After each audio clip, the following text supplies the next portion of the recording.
What is up, everybody? Welcome back to another episode of the Bootleg Football Podcast. I'm your host, Brett Coleman, here with my wonderful co-host, EJ Snyder. And EJ, before we start tonight, I just want to let you know the prophecy has been fulfilled, and the prophet was correct. Suns in 4, baby. Suns in 4.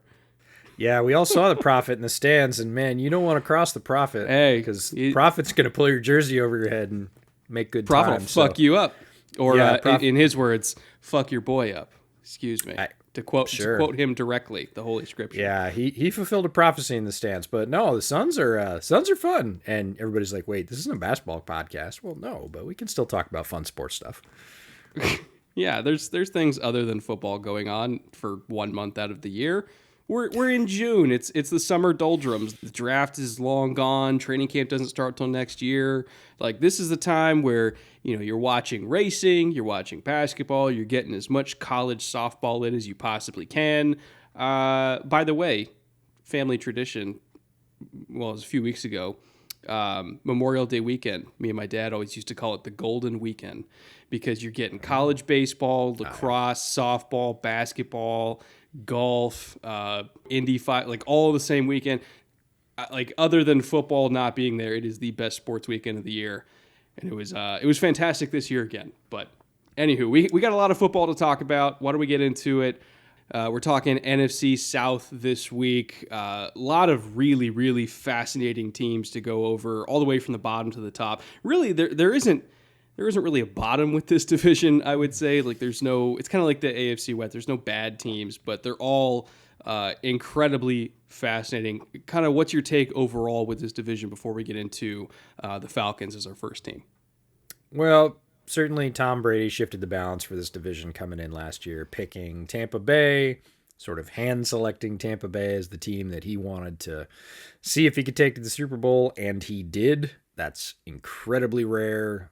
Very difficult thing to do, and really turn the balance of power in the division towards Tampa Bay. And I don't think it's moved. We'll talk about that throughout.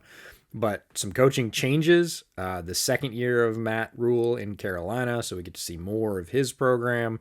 And it's an interestingly balanced division. And the other major change, so we had a quarterback come in and change the balance of power, and now we have a quarterback going out. Drew Brees retiring, and you and I were talking about this before the show, is that we've been able to count on Drew Brees as the Saints starter for a good long time. And that meant you're really not going to lose more than 8 games in a 16-game season. Like, Drew will will you to 500 and probably better. Now, there's a huge question mark there. So this whole okay, Bucks, Saints, is it really? Is it Bucks and Saints? Or is, a team with a brand new head coach in Atlanta gonna rise up, or is Matt Rule's sort of plan really gonna take hold? Couple of good drafts coming together, and are they gonna rise up and be challenging the Bucks for the division lead? So the balance is really interesting, a shift of balance over the last couple of years from the sort of traditional storylines in the division, and that makes it interesting all by itself. Yeah, it's one of the divisions that kind of doesn't matter which one of them's on TV. I'm gonna find time to watch, just because I think it's gonna go down really all the way to week, 18-week season now, right? So it'll be week 18 when all the craziness happens in the end. I don't think we're really gonna know who's going in the playoffs from this division till right to the very end. Like, we can guess Tampa's gonna be there as division winner, but literally all 3 of the other teams can make a wild card. There's a position that you could argue for all of them making a wild card. So can't wait to watch it. Why don't we start off with the Falcons? By the way, some of you saw me pouring this. I do want to give the fans what they want and show what I am drinking tonight. I have the Angels Envy Rye. Got rave reviews. I haven't had it yet, but it's Angels Envy, so it's probably good. But it's also finished in Caribbean rum casks. And I'm a massive fan of rum cask finishes, so I'm really excited about it. What do you got tonight? That's really solid. I've got a local brewery from up in Leavenworth, Washington, which is right in the mountains between western and eastern Washington. This is Icicle Brewing's Kickstand Pale Ale, another good summer offering. 4.8 by volume for alcohol. It's got a little bit of a bite to it. Sometimes pales are a little bit sweeter. This has a little bit more of a hoppy kick to it. But it's my first time, not my first time drinking stuff from Icicle, but my first time trying the pale. So I bought one of them when I was out getting other stuff at the local beer store, and they had a bunch of singles, and I was like, hey, I like Leavenworth. I'll try that. So I will report back after the podcast, but another cool summer beer offering, and it's got a bike on it. So, you know, it's quick to my heart. You've got a great face after tasting that. Holy fuck. Okay. That's a great review right off. No, that's all. Holy fuck. It's a 2-word review. You're really surprised that something from Angel's Envy that they matured in rum casks is good? This might be the best rye I've ever had. Ever. Well, that's a thing. That's a whole different thing. Like- Because I know that like you've had a I- rye or two. Maybe it's cheating because it's a rum cask finish and it's purists might, but how is oh that my cheating? God. How is that cheating? I mean, it's not not, cheating. but oh my God. If you're listening at home and you can ever get your hands on an Angel's Envy rye, I don't care what it costs. Go get it. That is phenomenal. Oh my God. Phenomenal. Phenomenal is good. Now, what may or may not be phenomenal, depending on what happens the next 5 years, is the Falcons' offseason choices. I guess we'll kind of group them all together. A lot of division in the Falcons fan base right now. There's arguments for or against all of the moves they did, really, but we'll kind of get into them one by one. First things first, though, we're going to do our staff review. It's a brand new regime coming in this year. You got Terry Fontenot, year 1 at general manager, Arthur Smith coming over also in year 1 at head coach, and then you got Dean Pease coming out of retirement to take over at defensive coordinator, and Dave Ragone coming over from Chicago to be the offensive coordinator. He was the passing game coordinator last year and a quarterback's coach for 4 years before that, if I remember correctly. And I know, it's probably easy to see him as a scapegoat for the lack of development from Mitchell Trubisky, but I feel like a lot more than just quarterback coach goes into that. So, I mean, that's my way of being optimistic and saying, let's see. I mean, there's some quarterbacks that it doesn't really matter who's coaching them. They're just not very good. And there's some quarterbacks where, there's some things that you can iron out and the quarterback coach makes a bit of difference. And there's some quarterbacks that are already so great and it doesn't matter. Like, they don't really need a quarterback coach to teach them how to play. Like, nobody's going to look at Aaron Rodgers, quarterback coach, and say, that's the reason he's good. So it kind of depends on the team. It depends on the situation for how much a quarterback's coach really has on the impact of how the quarterback plays from week to week. For a lot of teams, QB coaches are really more involved with game planning, finding tells in the defense. They might, most of these guys have throwing coaches, so they don't really tinker too much with mechanics. It's more so helping them just kind of prepare from week to week. So I'm not entirely sure if I could really throw all the Mitch stuff entirely on Dave Ragone. It's an easy scapegoat to make, but again, unless we know exactly what he was doing within the organization, it's hard to really put the blame on him or Nagy or just Mitch himself. So I'll kind of leave it there at that. But what's your overall opinion on the new GM and new coaching staff going into year 1 in Atlanta? Yeah, new GM, I feel like it's like a draft class thing. You have to wait a couple of years. You can look at what he did in the draft this year. You can look at what he did in free agency. We'll look at both of those things. Tough to tell whether or not those decisions overall are great or terrible. I'm going to have to give that a little bit. So Terry gets a bit of a pass. Arthur Smith, we'll see, but I really liked Arthur Smith as a head coaching candidate in this last round of head coaching hires. Thought he had a chance to go a couple of places, and I like the fit with Atlanta. He goes into a place with an established quarterback, which is always a good start for a new head coach. He's got a bunch of offensive talent there that I think he can use differently, and the things that he did with the Titans, I think, translate pretty well.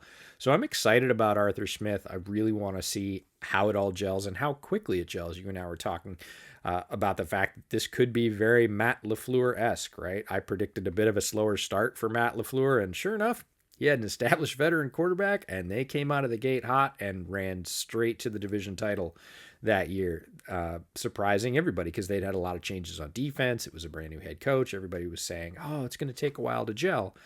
And we could see something similar if Atlanta gels quickly. They have talent. This is not a bottom feeding talent roster, right? They have talent on the offensive side of the ball. They've got some defensive playmakers as well. They could use a few more.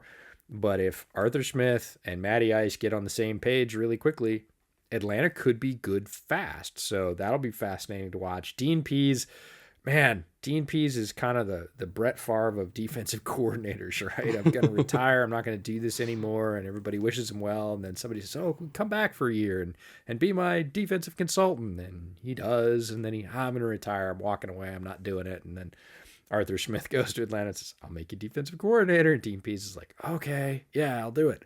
A storied coaching history in the NFL with Dean Pease.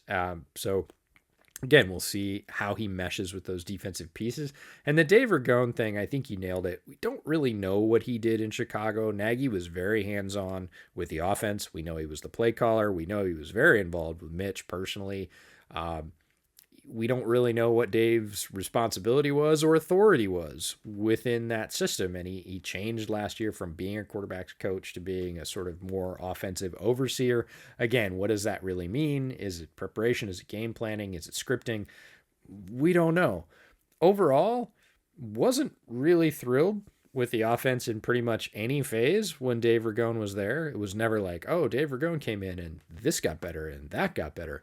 It looked pretty good in 2018. He was there in 2018 when Mitch was progressing. That was the double doink year.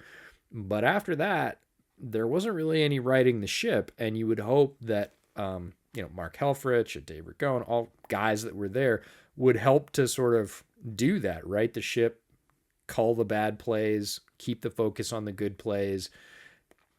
Never really happened. That continuity didn't show up in Chicago, so I'm a little more leery of Dave Ragone coming in as the offensive coordinator. We know that Arthur Smith is probably going to have a very hands-on role. That's certainly how he made his star at Tennessee, and it would be odd, especially these days, for him to just pitch that when he shows up in Atlanta, especially with all the talent he's got in front of him.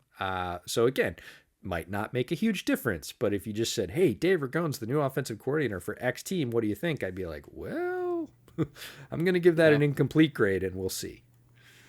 I think that's the operative word is we'll see what it looks like when he's actually working with a former MVP quarterback instead of a quarterback that's more likely than not going to be a backup journeyman for the rest of his career.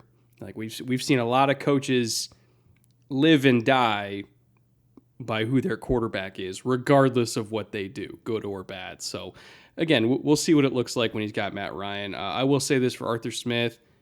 And I mean, just beyond him, like as an X's and O's guy, which he's clearly a very good one. Like you watch his interviews, when he popped in on Bussin' with the Boys, Taylor Lewan's podcast a couple times, and just you see the passion that he has for the game. You see his ability to connect to his players. Like he is, the tired phrase leader of men. He absolutely is one, and I respect the hell out of him. I love how much he loves football because it helps me to connect to somebody like him on a personal level because he is obsessed with football. And let's be real, if I'm a fan of the Falcons, I want my head coach to be absolutely obsessed with just being the best possible football coach on planet Earth. And he's one of those guys. So I personally think he was a fantastic hire. Like there's some head coach hires where I'm kind of like, I guess we'll see. We'll see how it works out. Like I have never once wavered in my belief of Arthur Smith. I think he's going to be fantastic for them. And, I mean, you could do a lot worse as a first-year head coach than having Matt Ryan as your quarterback. I think having that kind of stability for a guy who's never had this job before, a GM who's never had that job before, the stability of having like a veteran coach like Dean Pease, and it's going to help Arthur in so many ways to have that kind of supporting structure around him. And also just the Falcons in general, I think, are a well-run franchise. Like, I know the records don't always reflect it, but I've always looked at the Falcons, like going up to even to Mr. Blank, as one of those franchises where it's like, God, I wish I had an ownership group like that. I wish I had support staff like that, like coming from somebody who rooted for the dumpster fire that is the Texans for my entire adult life.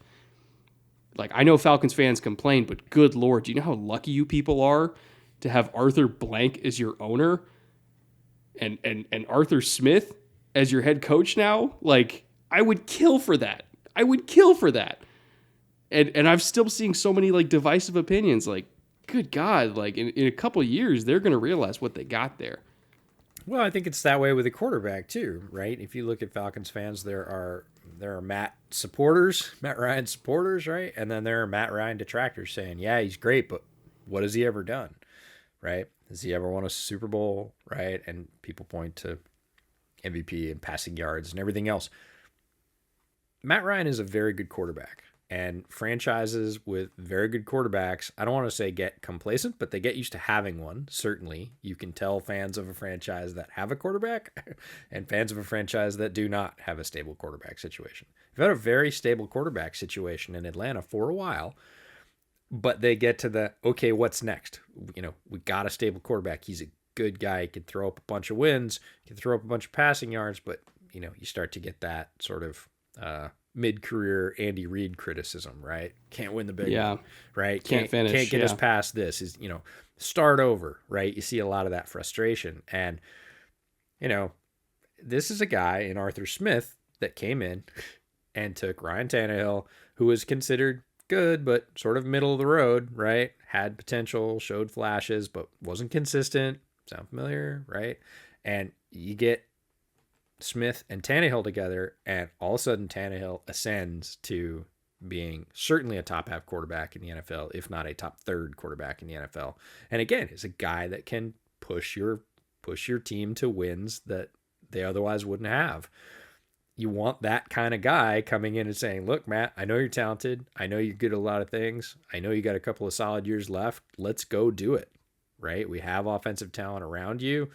I'm going to give you a scheme that is going to, you've seen it all. You know the protections, right? Very little is going to surprise you at this point in your career. You've been around the block in the NFL many times. I'm going to put you in a position to win every week. How's that sound?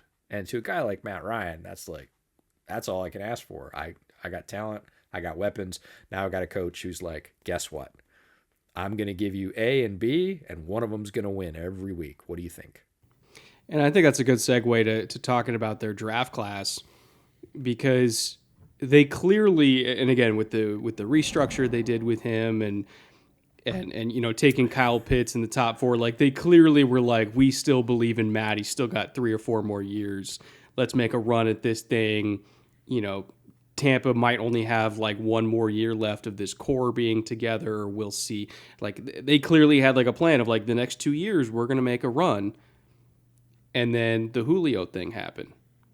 And just kind of when I put the draft class together in the context, including the Julio trade that just happened last week, like at the end of April, when they're getting Kyle Pitts, they're getting Richie Grant, Jalen Mayfield, Darren Hall, Drew Dahlman, the center out of Stanford that we really love in the 4th round. You know, Taquan Graham, highly athletic defensive tackle in the 5th.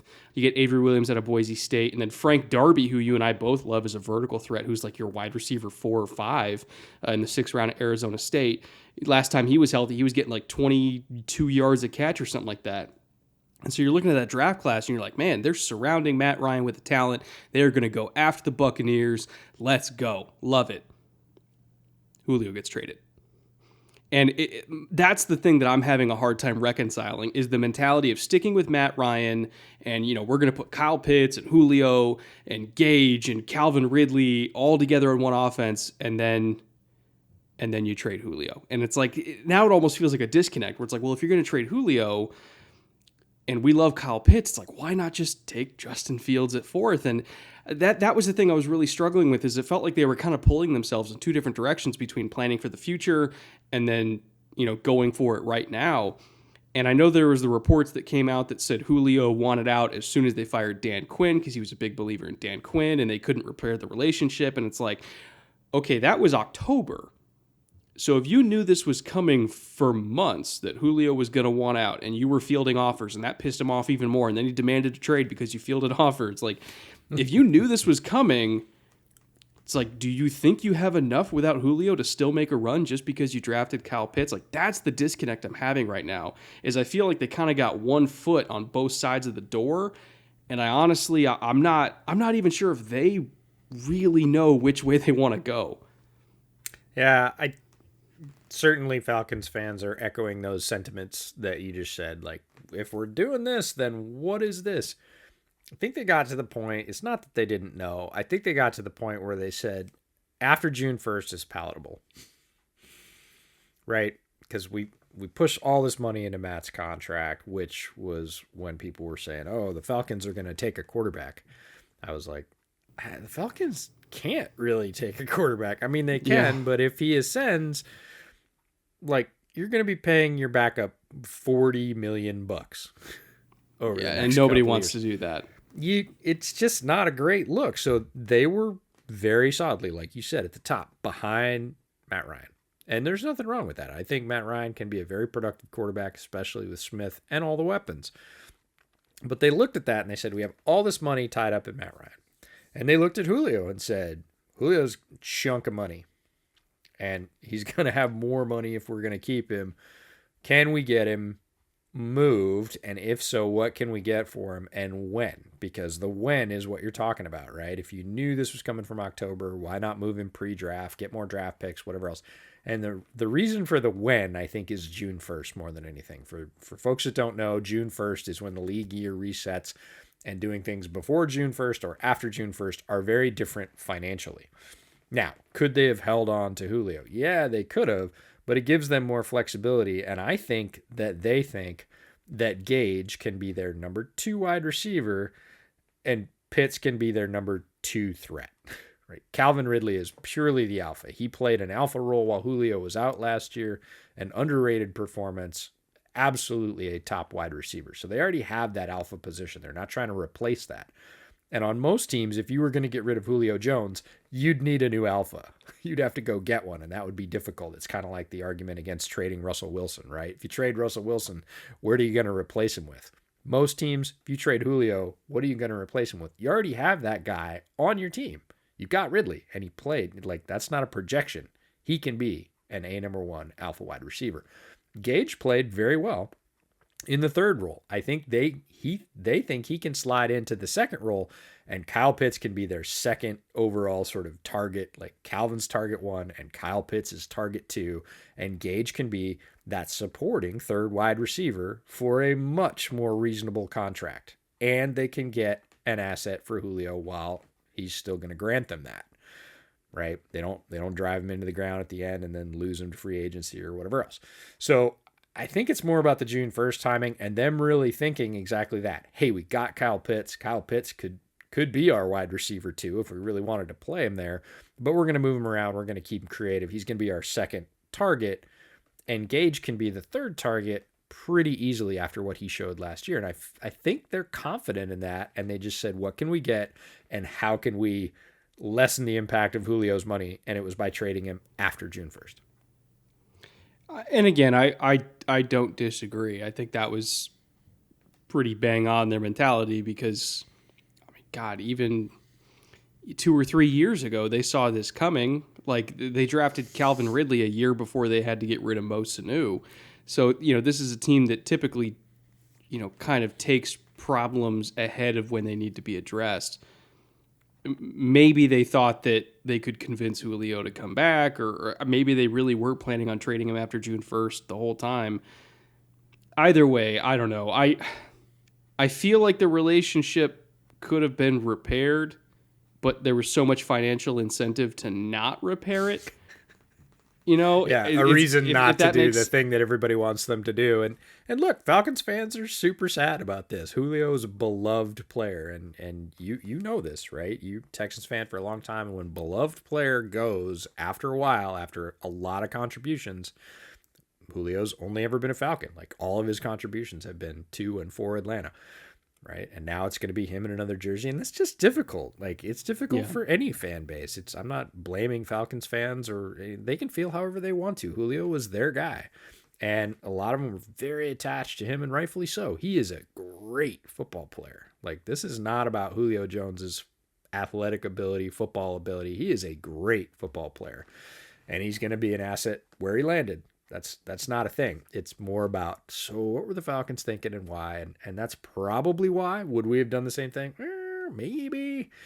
It's hard to have that much money tied up in just two positions, but at the same time, they knew it was coming, and I think they just took the timing and said, we can still be a really good offense. I mean, it's like, when you saw Matt Forte in a Jets jersey for the first time and you're like, God, that's gross. Like it just doesn't look right. There's a lot of, yeah. I think every fan base has a few of those. If you look back 5 or 6 years, there's always a couple of players that really, even players that come into a team that aren't maybe drafted by the team. I think you talked about Matt Forte, but for me, it's Thomas Jones also going to a Jets jersey, right? Thomas Jones was only with the Bears for a couple of years, and they drafted Ced Benson. Jones was wildly more productive, and hindsight says should have kept him, but they shipped him off and he had a couple more productive years. But it was really hard to see. It was like, man, we got that guy, we got him at the right time.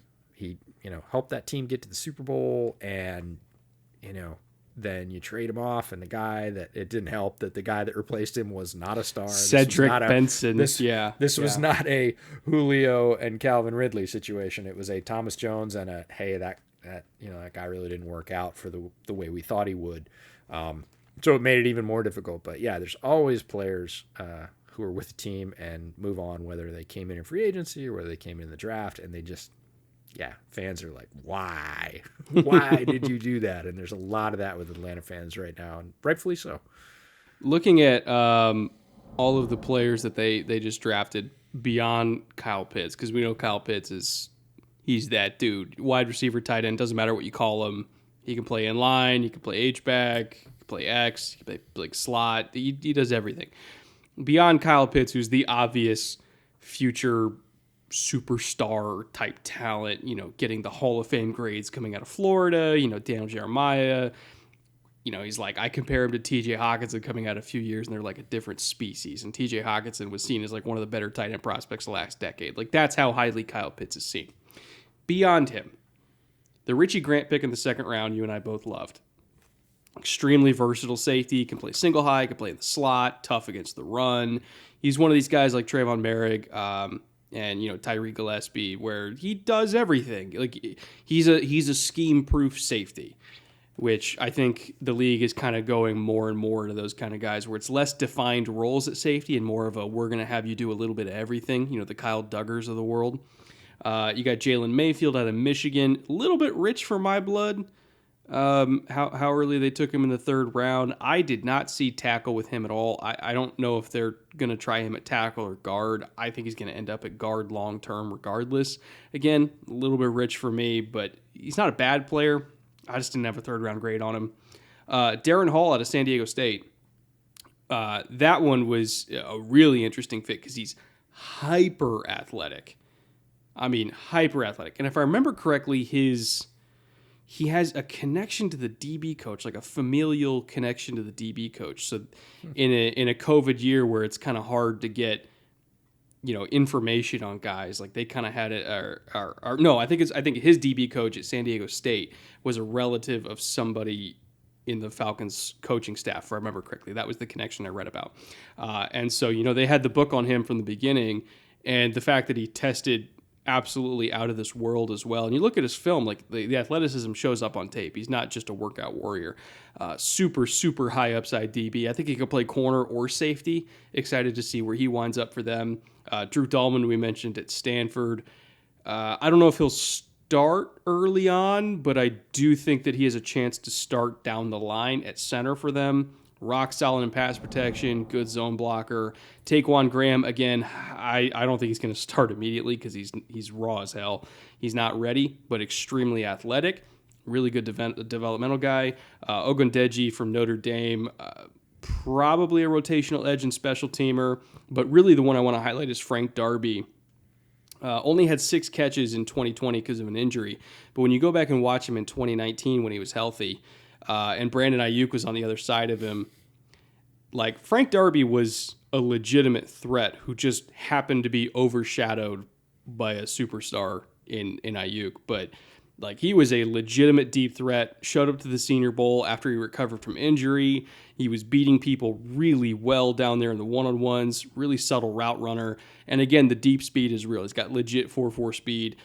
Getting him in the 6th round to, potentially be their new Russell Gage, maybe their new number 3 is going to be competing with, I guess, Antonio Nunn and Cordero Patterson for that role, and I think he can actually win that role. Overall, I really, really like what the Falcons did in their draft class.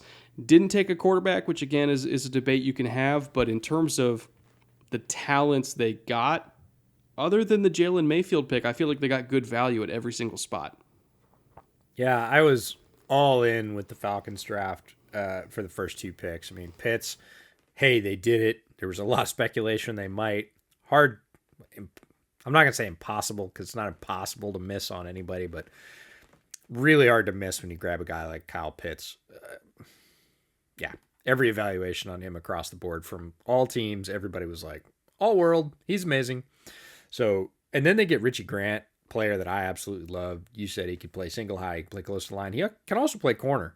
He has corner skills. Like, he was one-on-one at the Senior Bowl, and he was manning guys up. He looks like a corner.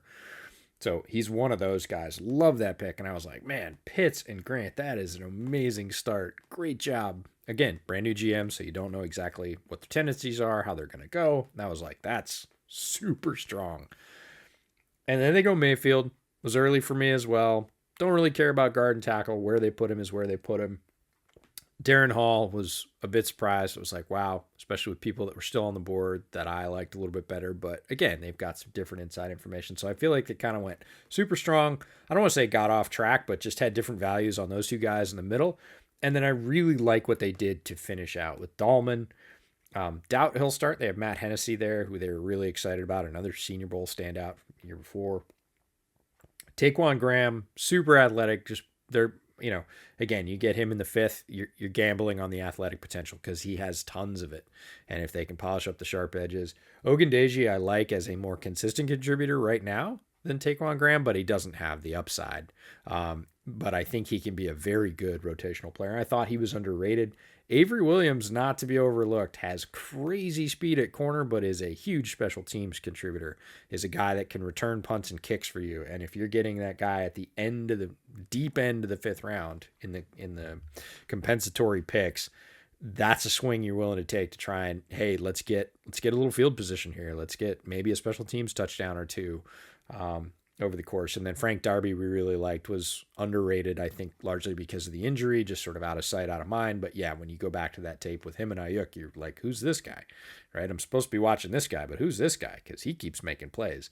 So I really feel like from Dahlman down, which is 5 guys, they got value all the way down the board, and the top was super duper blue chip strong. Both of those guys, I think, first rounder. They end up getting Richie Grant in the 2nd, but Richie Grant had first round skills, and is a super valuable player in the modern NFL. So real strength at the top for Terry Fano, and then at the bottom, just filled out with useful guys that are going to be depth or bring a role on special teams, bring a rotational piece.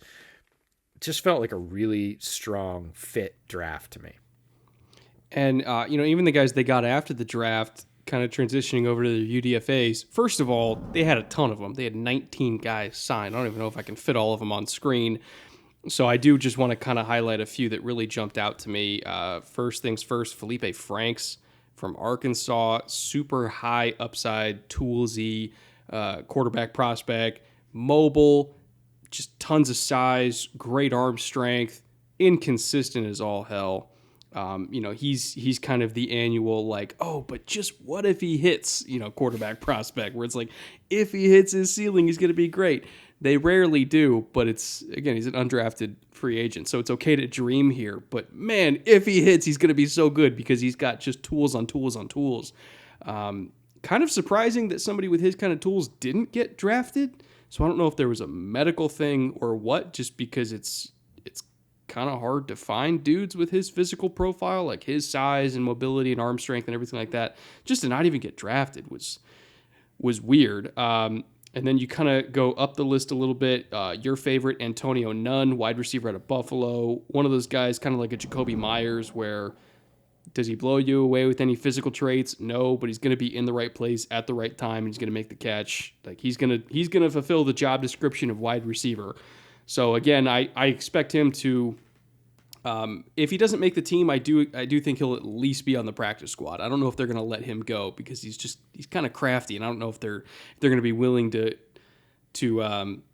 to just kind of release him into the ether. Like, I think there's something there, and I agree with you on that one because I know he's one of your favorites. And then Javian Hawkins from Louisville, who, if he doesn't make this team with this running back depth chart, I don't know what other team he could make, because this is like prime real estate for him. Like, he fulfills a role that nobody else on the roster does, in my opinion. Like, when you look at his explosiveness, his change of direction, like, he's the dude that you give 5 to 7 touches to every single game and see if he can rip something off. I don't think they have that anywhere else in their backfield right now. At least maybe not to his level. Like, there's guys that fill that role, but I don't know if they do it as well as Javian Hawkins will.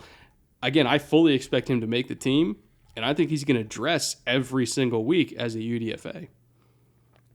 Yeah, I'm not sure. We'll have to see. The thing about Javian Hawkins is size. Everybody, 5'9", 195, but he is explosive, and he brings that explosive element. And it's interesting.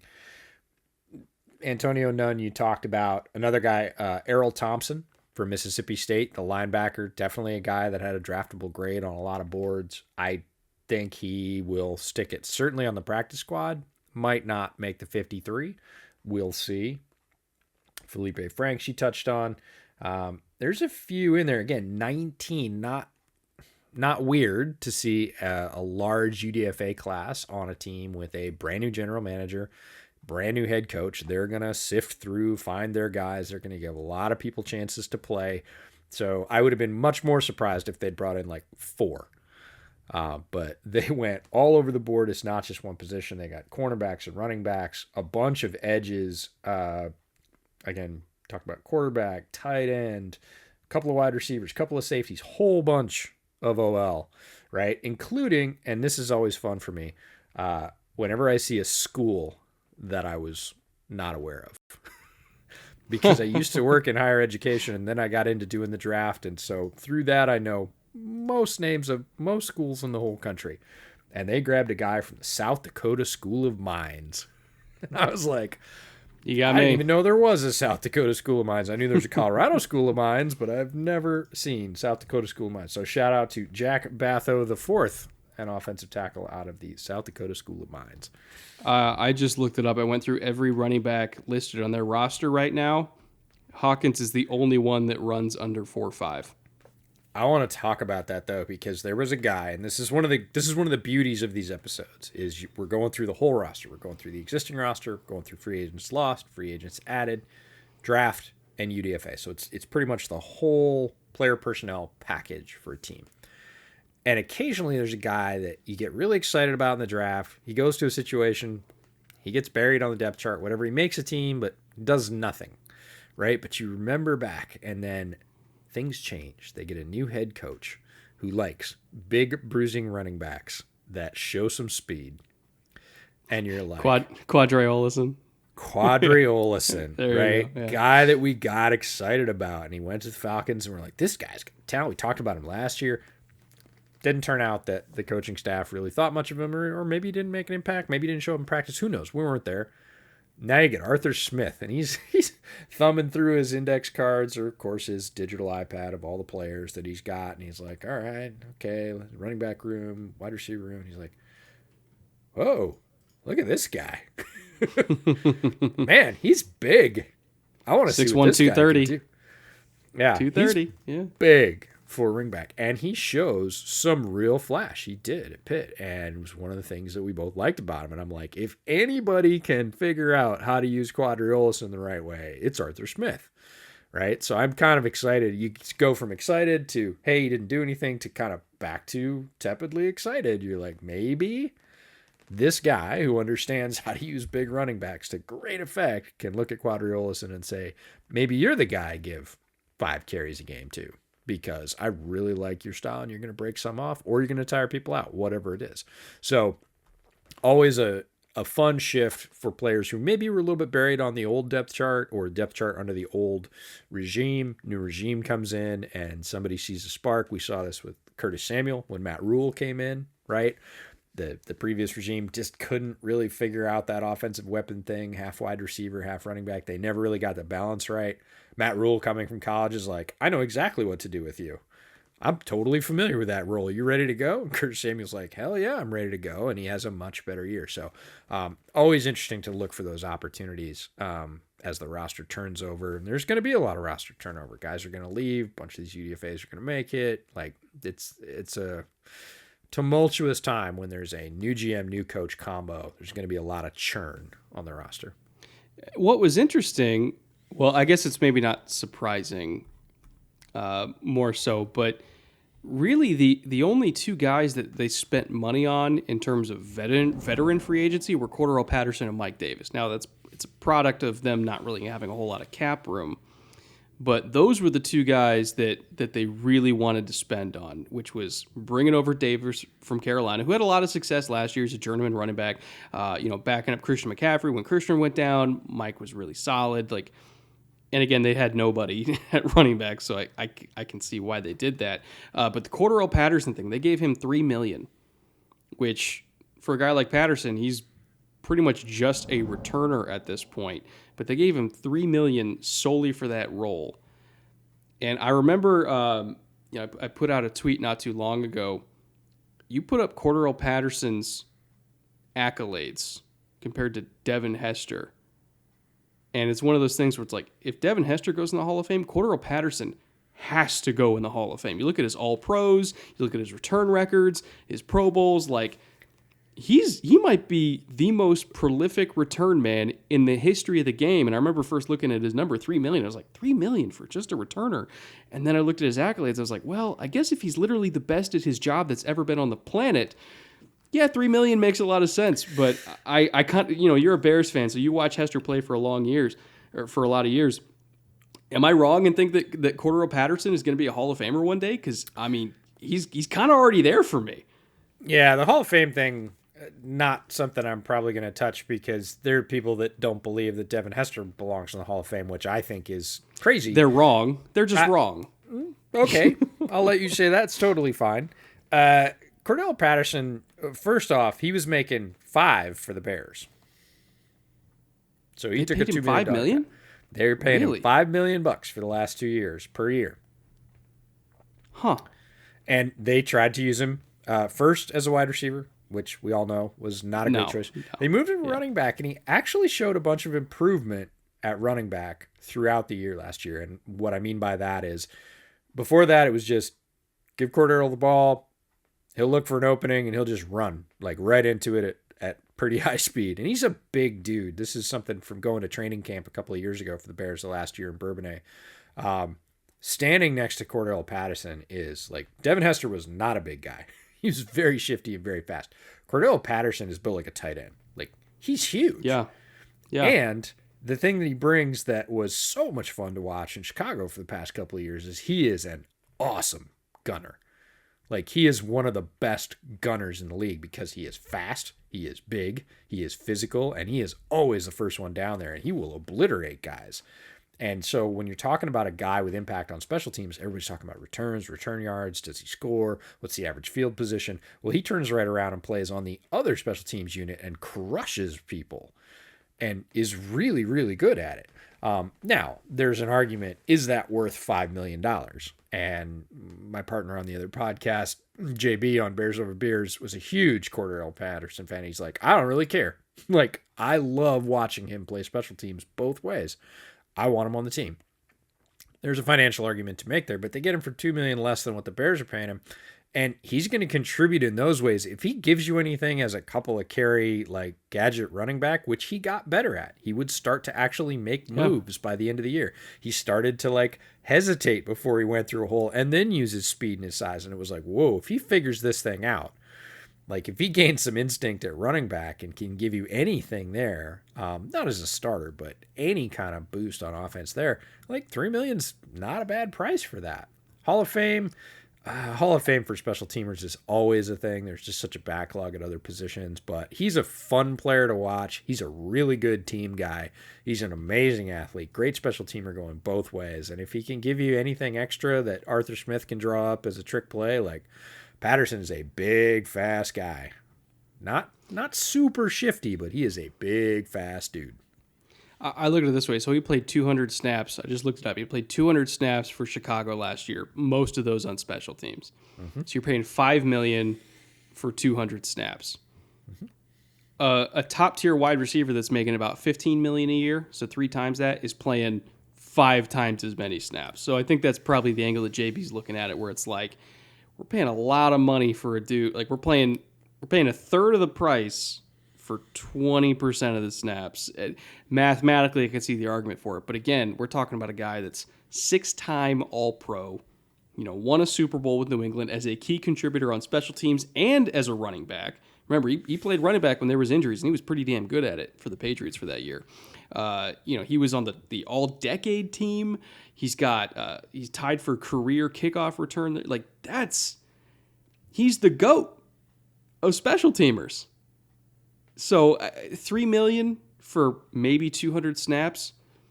So you're paying 20% of the price for 20% of the snaps. I think when you look at it that way, like $3 million, I was like, yeah, that kind of makes sense to me. Like, I don't know. If you only have $10 million to work with in cap room going into free agency, you might as well bring in the best dude at this very specific role that maybe we've ever seen, and then also Mike Davis.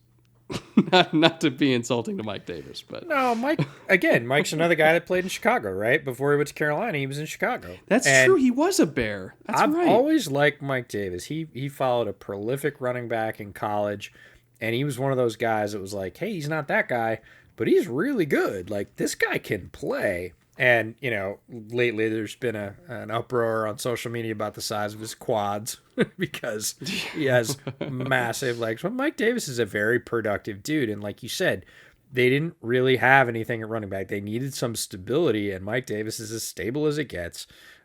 He's as productive as it gets, and they can sort of slot people in behind him. But he's going to be the guy that gets the bulk of those carries, and he'll be pretty productive. He always is. You can look at his career, and he hasn't had a ton of down years. He's had lower years and better years, but he's a very solid, stable guy. And that's what they wanted, and they went and got it. Is 5.5 a little bit more than maybe you or I would want to pay for running back, considering you can get him as a UDFA? Maybe a little bit more, but, it's Mike Davis. You know what you're getting. It's a known. And, last episode, we just ripped the Raiders for signing Kenyon Drake to, what was it, like $7 million a year or something like that, somewhere around there. A little bit different scenario. The Falcons don't have Josh Jacobs. They have nobody. Like, they needed a dude, and they were not in a position to spend draft capital in the second round on a Javonte Williams. They were definitely not going to be able to get a Najee Harris in the first round without trading down and giving up Kyle Pitts. Like, they weren't going to get Etienne. Like, they weren't going to get any of the top tier backs in this class. I doubted they were even going to be in range for Khalil Herbert. Obviously they were, because Herbert fell inexplicably. But I can see why a month before the draft they're like, we're not going to get any of these guys. We don't have anybody. We don't have a Josh Jacobs. Quadri Olison. I know. I know you love. I mean, I'm excited. I want to see that guy get an opportunity, and we say this every year. We want to see guys succeed. People think, and we say, I don't think this guy's that great in the draft, or I had a lower round grade on him. They think we're bagging on the player. Nothing better than that guy that went in the 6th round, getting a starting role or UDFA, showing up in Jacksonville last year and blowing the doors off. Like, that's fun, man. You want to see everybody get that chance. Is everybody going to get that chance? No. Right? Yeah. But it's awesome when they do, and that's what we're rooting for. So I want to see Quadri Allison get a chance and see what he's got. Who knows? Maybe he's great. We don't know. Give him a shot. I'd love to see it. Why don't we move over to Carolina? One of the must-watch teams this year for me, probably for you too. Just so much exciting young talent, exciting young coaches. With Matt Rule and Joe Brady there. I don't expect them to win the division, but I do think that they're going to give Tampa a legitimate run here. I think they are going to be a tough out each and every week. Their schedule is brutal. So maybe their record won't reflect the talent that I think they have by the end of the year, just because the schedule is absolutely insane. But man, this is going to be a really, really hard team to beat week in and week out. Let's start with the front office review. You got Scott Fitterer going into year one at general manager, replacing the dearly departed Marty Herney. Well, he's not dead. He just got fired. That sounded a lot worse coming out. Wait a minute. Oh yeah, no. Marty's fine. Scott's fine. Just currently employed by Carolina. We'll go with that. Matt Rule going into year two. Joe Brady also going into year two. He was considered a hot head coaching candidate. Phil Snow also, by the way, year two for defensive coordinator. So again, it's a staff that pretty much the opposite of say the Saints, which has been together forever. This is a staff that's been together. The coaches have only been together for 2 years, and then Scott Fitterer just joining this year. So they're all still kind of getting to know each other. And I think you saw some growing pains, particularly in kind of the middle of the season last year for Carolina. But again, you see the flashes of talent. You see some of their young players really stepping up and just being absolute workhorses. I look at Yetur Gross-Matos, who I think the world of. Derek Brown, who was one of the better interior pass rushers in the league. Who's that hybrid? Brian Burns. There's Jeremy Chin. That's who I was thinking of, who was looking like a defensive rookie of the year candidate basically from the first snap he played. Again, some of the young talent here on the offensive side of the ball, DJ Moore, Terrace Marshall, you and I both love. It's just exciting. This is the most excited I think I've been to watch a Panthers season since, Cam Newton's heyday around 2014, 2015, where I felt like every single week they had a chance to win. Yeah, we're going to give Sam Darnold all the chances, right? We pushed a couple draft picks to next year. I love their draft strategy. We talked about that on the best drafts episode we did.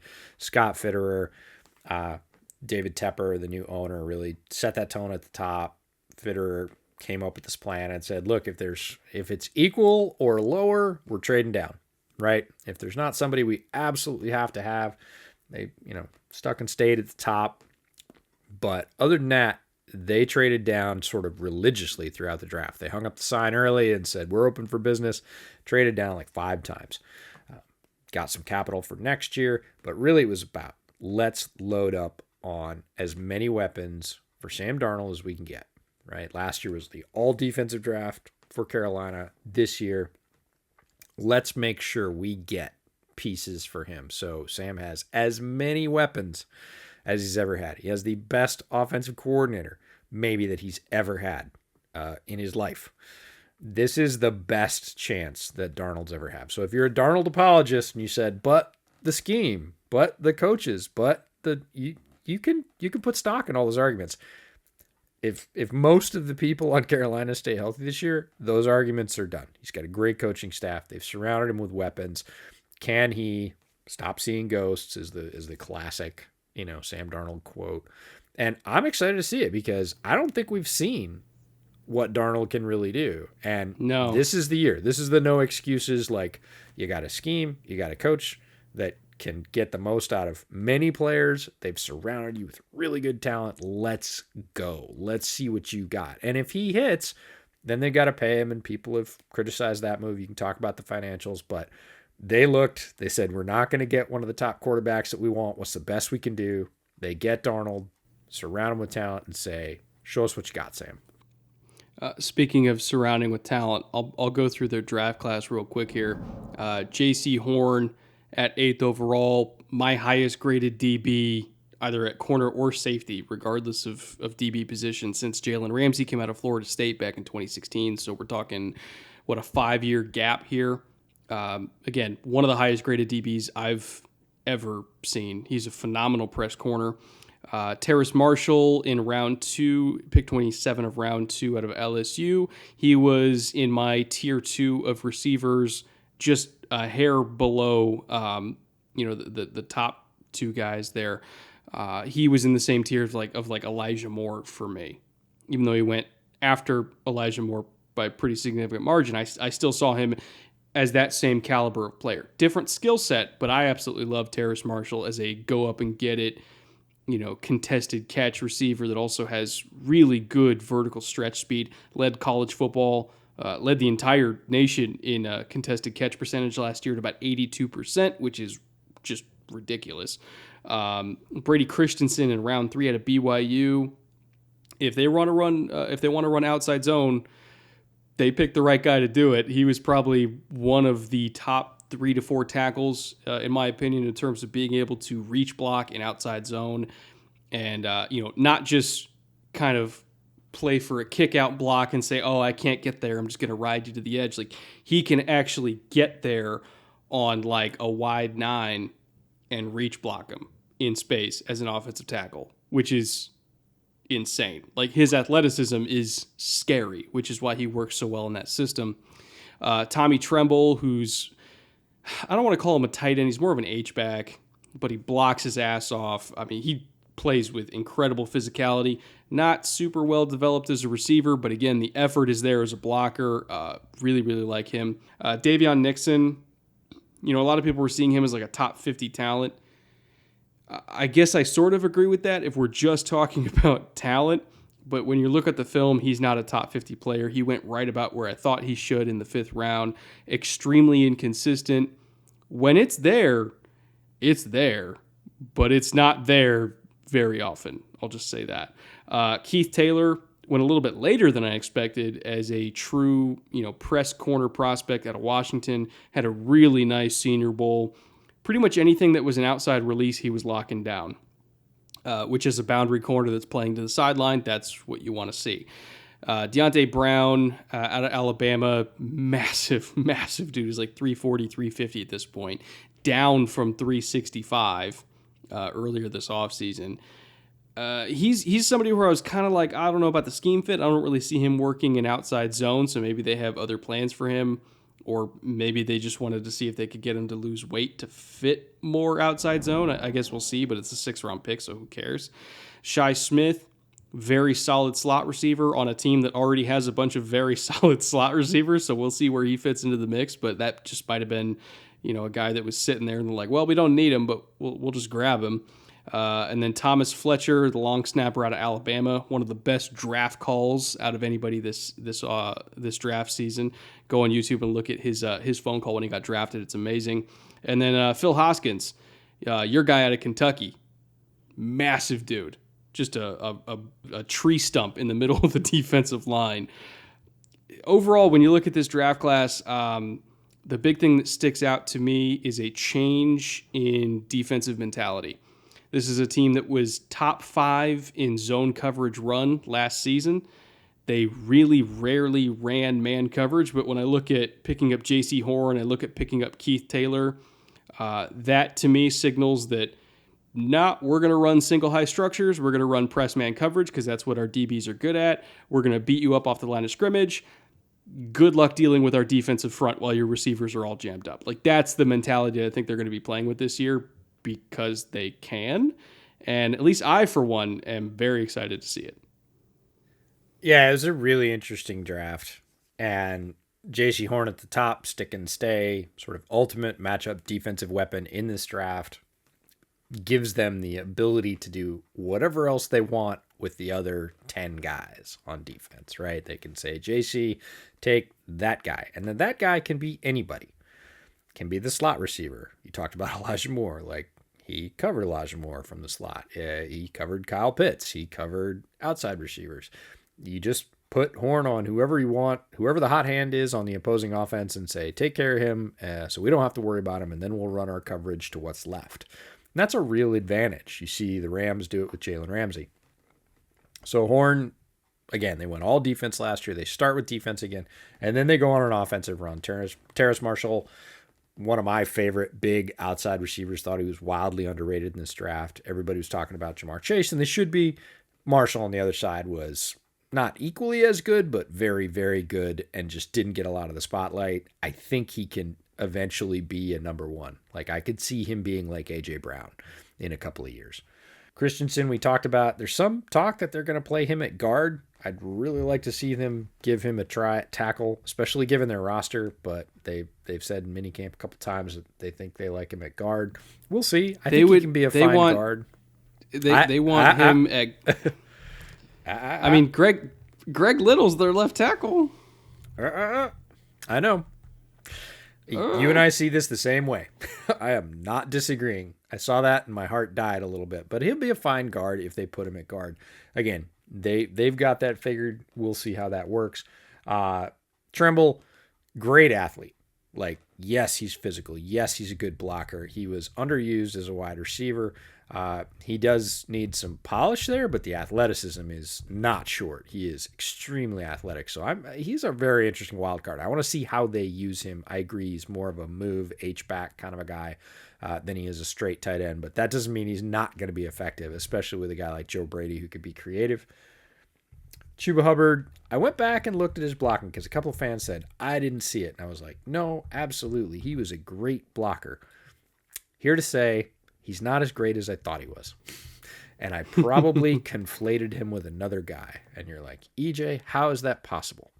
If you watch 25 running backs in about 14 days, you can absolutely do it, especially late at night. You can be thinking of the guy that you watched before that and saying, oh, no, he's a great blocker. And I was like, no, I've got time notes in all my write-ups. I'll go back and find the great blocking reps. And I went back and I looked at the ones that I had listed as great blocking reps. They weren't great. They were not terrible, but they were not great. I was thinking of somebody else. I still haven't figured out who that was, but it wasn't Chuba Hubbard. So the Cincinnati kid? Maybe? Maybe.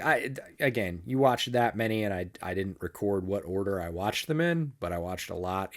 I didn't leave myself enough time for running back Palooza this year. Sorry, folks. It happens. But no, Chuba Hubbard's blocking is not as good as I remember on a second watch. And I was like, he's okay. He's not tremendous. So I was thinking of somebody else. But as a runner, he's a little bit inconsistent. I like his choices outside. And this, again, speaks to outside zone versus inside zone. His choices inside, to me, sometimes he can not see the hole that's there inside. So his sort of decision vision on the inside is a little bit more suspect for me than it is on the outside. If he gets outside, look, he's got great speed. He's very productive. Again, not 2020, 2019. You go back, he had a tremendous season. So the talent's there. And then Davion Nixon. I cannot wait for short yardage this year for the Panthers, where they have Derek Brown, Davion Nixon, and Phil Hoskins. And then whoever else. I'm running it at Nixon. Go for it. Like, he's a strong dude. He is a singular path. I'm with you. When he hits, it's vertical. Like, it's upfield. Like, he blows through with power and destroys somebody. He's not a guy that's he's not great on stunts. He's not great on sidestepping guys, swiping guys. He doesn't stack and shed. He just penetrates. It is all power straight up. And yeah, of those three, I would run it at him too. But if he hits, it's going to be an ugly tackle for loss. So it'll be a lot of fun to watch that much power lined up. And again, they'll have, Burns or whoever else on the edge and, big front. It's going to be interesting to see if they did that on purpose or if they just, again, said, hey, he's there in the seventh. Phil Hoskins was a guy that popped for me on 2019 tape watching University of Kentucky. Shi Smith, a crazy value. Again, not going to blow you away, but super productive. Saw him on Brian Edwards' tape, again, the year before. Went back this year. I was like, man, that he's really consistent. He's got good hands. Not a lot of people talking about him. He's not going to blow anybody away physically, but he's a really good interior slot receiver that just didn't get enough love. And they got him right where a lot of people had him slotted. Keith Taylor, really like him, even if he's just sort of Horn's kind of backup as the press man boundary guy that they can try and single up. Not at all the same player, but we both thought he was underrated for what he brought to the table, which is a very particular skill set. He's quite good at it. Now, undrafted free agents, I think you and I both agree that we love what they did in the draft, but undrafted free agents, I really like what they did there too, particularly because they got one name that I would be stunned if he doesn't make the team, and that's David Moore. When we did our UDFA special, I think we put the Panthers in the category where it's like, we don't care what the rest of the undrafted class was. They got this one guy. The one guy they got was David Moore, why he went undrafted, Lord knows. He should not have got undrafted. You look at him at the Senior Bowl stoning dudes that went top 50, top 60. and just talking shit to him the entire time. He was having fun dominating people. As an interior offensive lineman, I don't care if it's center or if it's guard, he could play both. Like, this dude's going to make the team. And when I look at their depth chart, again, assuming that Brady Christensen's not playing guard, he's going up against Dennis Daly, Deontay Brown, Pat Elflein, John Miller. He could start. Yeah, he could start. Ask Vikings fans about Elflein. You know, Moore is a guy that we talked about exactly in those tones on the UDFA episode was they got this guy. I don't know why he went undrafted, but they got this guy, and that's all they need for that class to be good, because he is probably going to stick and stay. He might start. If not, he's their top swing guard. I would put him at guard. And that would be a reason for me not to put Brady Christensen at guard. It's like, I got David Moore. I think David Moore is great at guard. David Moore is not a tackle. Brady Christensen, I think, could be a tackle. So that would be the balance for me there. But Patty Fisher was a guy that I liked, but is going to lack a little bit of speed, but is a smart and pretty big middle linebacker, good at diagnosing, but plays in a smaller cone than you want from an interior linebacker these days. Doesn't have true speed to get out to the edge. He can get to the numbers pretty well. The true edge, he can get run around. He's just not that fleet of foot, and he's tight in his hips. But Spencer Brown from UAB was a guy that I did like as a running back. Again, not going to blow any of their starters out of the water. Not a guy that's going to add a huge amount of pop, but a super consistent guy that I think they could stash on the practice squad. And, you know, if they run into injury issues again with the running back, I could see him getting called up with the new rules, playing for a couple of weeks. He's a very solid guy. Didn't get a ton. He got some love in the draft run-up. But again, a guy I thought would get drafted, and just because running back's been devalued, they get him as an undrafted free agent. Yeah, Brown to me he's a very different running back than Christian McCaffrey, which is why I think they like him, because he gives a different element. Really good contact balance and power. Not saying Christian doesn't have that, but Brown I think is a little bit. I think he's got a little bit more of a hammer quality to him, despite his size. Like, I'm just talking about play style. Really good short area quickness. Again, we're not talking on the level of Christian McCaffrey, but again, for that kind of role where it's like I'm running in between the tackles, I'm taking dudes with me. Like, I think he can kind of sift and sort and get from hole to hole. The problem that he has, where Christian far, far, far outpaces him, is that he gasses out after the second level really quick.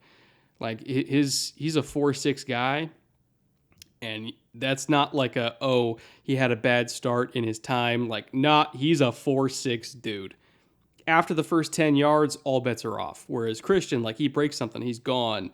This dude, you give him a really good hole, he'll get you a first down, but not much else. So I think he's somebody that you bring in, like, you're taking off carries from Christian. Like, if you're ahead by a touchdown or whatever in the fourth quarter and you just kind of want to reduce wear and tear, you give this dude some carries. He's not going to lose yardage. He's just going to churn and churn and churn. And that, I think, is going to be the role. That's probably the role that, honestly, they saw Mike Davis having before Mike Davis had to be the starter. And this is just another dude who's going to fill in that area. Now, looking at veteran free agents, they were very active there as well, bringing in a whole bunch of guys, role players. I mentioned Pat Elflein. They brought him in from the Jets on a 3-year, $13.5 million deal. Again, I don't care what they paid him. There's a decent chance that David Moore takes his job by Thanksgiving. AJ Bouye they brought in, which to me signals even more like we are going to play man coverage, because that's what AJ Bouye is very good in. Is he is playing off man coverage, and he's driving on it. He's breaking balls up. I know he's older now. He's 30, but I still think he can play. They brought in Daquan Jones from Tennessee, who's a guy that you and I think have both loved since he came out, just as a really rock solid guy that you could put anywhere from like 3 tech out to 5 or 6, and he's going to be rock solid against the run. They brought in Denzel Perriman, the human bowling ball from the Chargers, to add to linebacker depth. I don't trust him in coverage at all, but he can really stop the run, so there's a role for him there. Hassan Reddick was probably the biggest name that they brought in. He was only had a 1-year, $8 million deal, but I think that he took that low of an amount for a guy who's coming off double-digit sacks because he knows that Matt Rule knows how to use him. They have a history. And so I think Rule is going to be like, look, we're not going to make you an inside linebacker like Arizona tried to do for the first couple of years of your career. You are an outside linebacker. You are an edge rusher. You're going to rush the passer. You're going to make plays in coverage. You're going to be stunting off of Derek Brown, caving in an entire side of the offensive line. He's going to be productive because he's with a coaching staff that A, knows him, and B, knows how to use him. I think he's going to be one of those guys where $8 million by midseason when he's got like 4.5 sacks already and a bunch of tackles for loss and some PBUs and maybe an interception. You're going to be like, damn, that's a steal. Like this is the signing that I think I'm probably most excited about out of all of them is Hassan Reddick. They brought in Delano Hill from Seattle. Probably going to be a backup safety for them, I'm assuming. And then Cam Irving got a 2-year, $10 million deal at tackle. Again, if Cam Irving is your starting tackle, like if he takes the job from Greg Little and not Brady Christensen, that to me is a problem. That means that there's something wrong with Brady Christensen. Because if Brady Christensen can't beat out Cam Irving and can't beat out Greg Little, that's an issue to me. But that's kind of their overall landscape at free agency. They brought in a lot of guys that I like a lot, spent some money that maybe I wouldn't have spent, like the Cam Irving deal, but overall they had money to burn, and I like what they did. What about you? Yeah, I love the Hassan Reddick bit. He had an underrated year out in the desert in Arizona. People started to get hip to the numbers by the end of the season, but he found his role as a disruptor, and they already have Burns. We've talked already about the defensive line talent they've got. They bring in Daquan Jones as another, and I would put Daquan Jones in that big package I was talking about ahead of the guy from Iowa because Daquan Jones is really good at that role. He will stand folks up and make the tackle, right? Gap and a half, he is good to go. And they just have so many guys on defense. It's going to be fascinating to see them try and play in waves, how they use Reddick and Burns coming off the outside. Like, yes, please. And then you got all those guys we talked about on the inside. Like, this is going to be a really aggressive, not even front seven, but front five. Not as wild about Perryman. Elflein was a head scratcher to me, as was Irving, even before the draft. The other one I really like is, Dan Arnold, again, underrated, coming from a big season with Arizona in terms of touchdowns, and they don't have a ton at tight end. So I think he could be a guy that sneaks in and gives them some contribution. And David Moore from Seattle, underrated, kind of a guy that, like, if I'm Shi Smith, I go up to David Moore and go, I kind of want to be what you are when I grow up in the NFL. So show me what you got, because they're not the same physically. David Moore is bigger than Shi Smith is, but they do the same kind of thing. And again, Darnold's got all the weapons in the world, right? He's got weapons upon weapons upon weapons. He's got weapons if weapons go down, right? They've got enough guys that they can plug in here that they really plugged all the holes. And I appreciate that attention to detail to say, look, we saw what happened when Christian went down last year and Mike did a fine job. We're not going to be at a spot where, DJ Moore goes down and our season's over, right? So we're going to get top-end wide receivers. We're going to get fill-in wide receivers. We're going to get, free agent wide receivers, and we're going to draft wide receivers. We're going to make sure that there are targets all over the place. And if they don't all hit, which they won't, doesn't matter. We've got enough of them that there are not going to be holes. So I like the approach. I do scratch my head with the Cam Irving and Pat Elflein money deals for sure. I don't think either one of those guys are worth those contracts, especially in a down cap year. But they were, I would say, aggressive with those numbers, going out and getting those guys. And I don't know about that, but we'll see how they work. But the defensive additions, and especially the sort of depth, I hate to say skill position. We got to come up with something besides skill position, because offensive line is very skilled. But the wide receivers, the running backs, and the tight end, like Dan Arnold's a sneaky sort of addition at tight end. I think they got a pretty good value, 2 years, $6 million. And he showed that he can, especially down in the red zone, he can come up with touchdowns, and that, again, Darnold is just looking around going, what happened? Where am I? I've got a really good coach, and I've just got targets upon targets upon targets. He's got to be pinching himself probably every other day. I truly think that they spent all this money. I mean, again, $7 million to Bouye, 8.1 to Morgan Fox. You're throwing 4 to Daquan. Elfline's getting a 3-year deal for 13.5. Perryman's getting 2 years for $6 million. Reddick getting the $8 million. Irving getting the $10 million over 2. Dan Arnold getting the $6 million over 2. They were able to throw all that money at all these dudes where individually you and I are like, I don't know if I do that. I don't know if I do that. But they had so much damn money to burn. They did all those deals, and they're still 9th in available cap space. Yeah, they're just throwing darts. They had so much money. They're filling holes. And, again, not all these guys are going to work out. Not all the draft picks are going to work out. Not all the UDFAs are going to work out. They know all that. And they're like, if 1 out of every 3 of these guys that we brought in works out, we're still going to have a really pretty good team. Again, it depends on how Darnold can use all that stuff. But even if he can't, it's not one of those things where like the chicken and the egg thing. Should we draft the quarterback or build the team? Like, they've built the team. If Darnold's not the guy, they'll go get another guy next year, right? They'll move up in the draft and they'll pick their quarterback, and he will come in, whoever that is, to all these weapons, and they'll just march on. They're not going to skip a beat. So it's a really interesting theory about how to build a roster.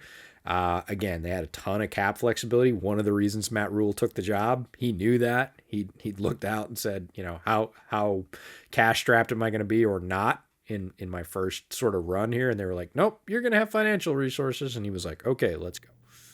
And the best part is next year, they got $55 million available in free agency next year. They're 6th most in the league. Year after that, they got a bunch of dudes coming off the books. They're projected at $150 million available. So even if Darnold pops off, people are like, why would you trade for Darnold? All of his cheap years are about to be done. They don't give a shit. They got all the money they need to sign him if he pops off. If your quarterback works, nobody cares about the money, and they're in a good spot. We both like the young core of the roster on defense and now starting to be on offense. Do they need some more offensive line help? I think they do. They have Taylor Moton, who's a very good tackle. A couple other guys on the line, but they need some other blue chippers on the line, but they have all the wide receivers they need. Could they use a blue chip top end tight end? Sure.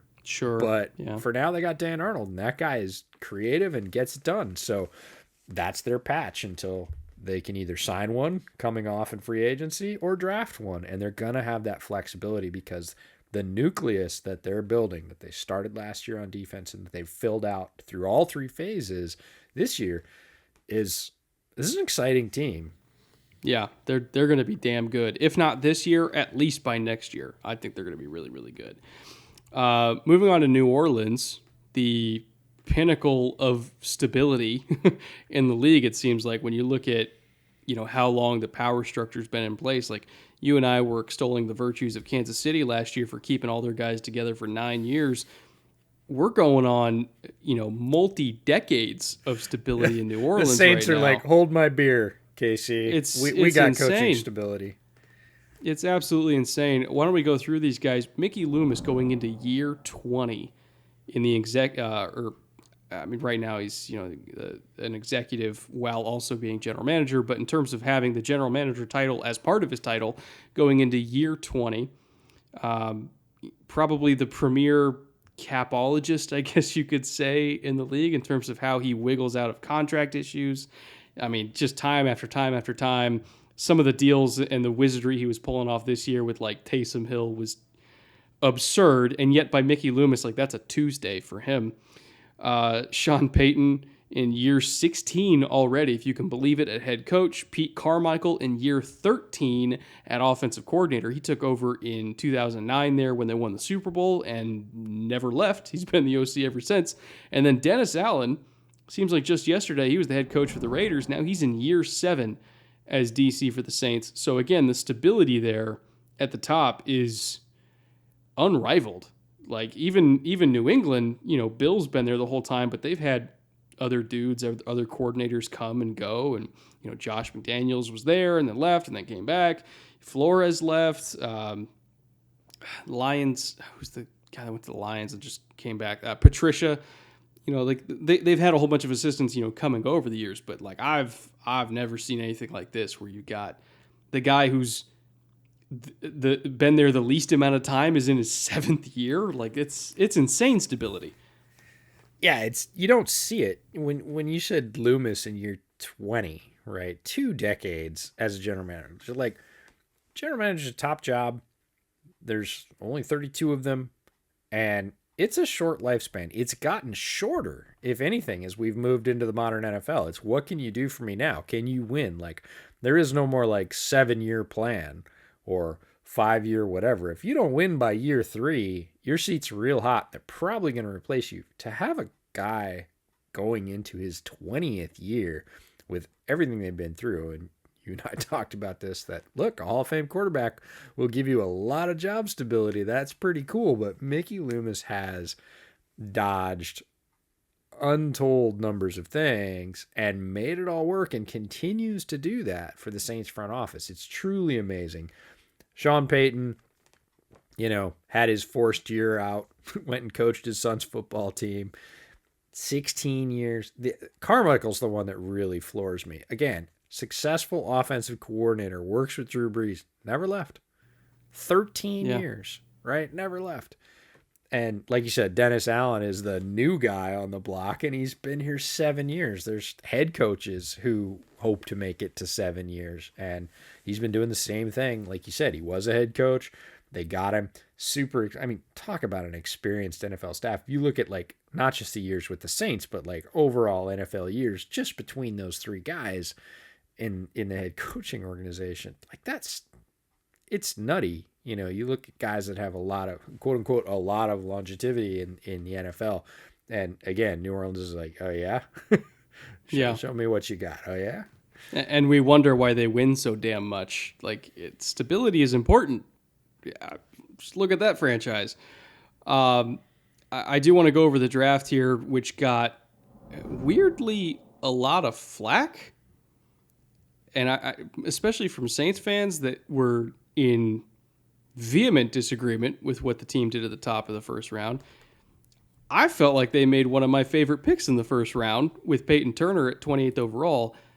It was hard for me to find people, and again, I did not realize this till after the draft, that a lot of people didn't see him as a first-round talent and, in fact, saw him as like a late second-round talent. I was like jumping for joy when he came off the board in the top 30, and then come to find out that there's a bunch of Saints fans that are pissed about that pick, and it's like, why? Like he's Cam Jordan again. Like he's the same guy to me. So I love that pick. Didn't realize how unpopular it was till after the draft, but for me, that's like one of my favorite players in this class. You look at his length, you look at his bend, his burst. Like he's a rare profile that can play inside or outside for you, and he's going to learn from a dude who has literally the same skill set, Cam Jordan. I think he's going to end up being, the heir apparent there to Cam, even though it seems like they've kind of drafted 2 other dudes in the meantime to try to be the heir apparent to Cam. I think Peyton Turner is the actual heir apparent to Cam. Pete Werner, 28th pick of the second round, another guy that I absolutely adored. Super athletic, and to get a 6'3", 240-pound linebacker, which is big by linebacker standards these days, that can also run like he can, that can blitz like he can, that can cover like he can. Like his athletic profile makes him not your normal Mike linebacker.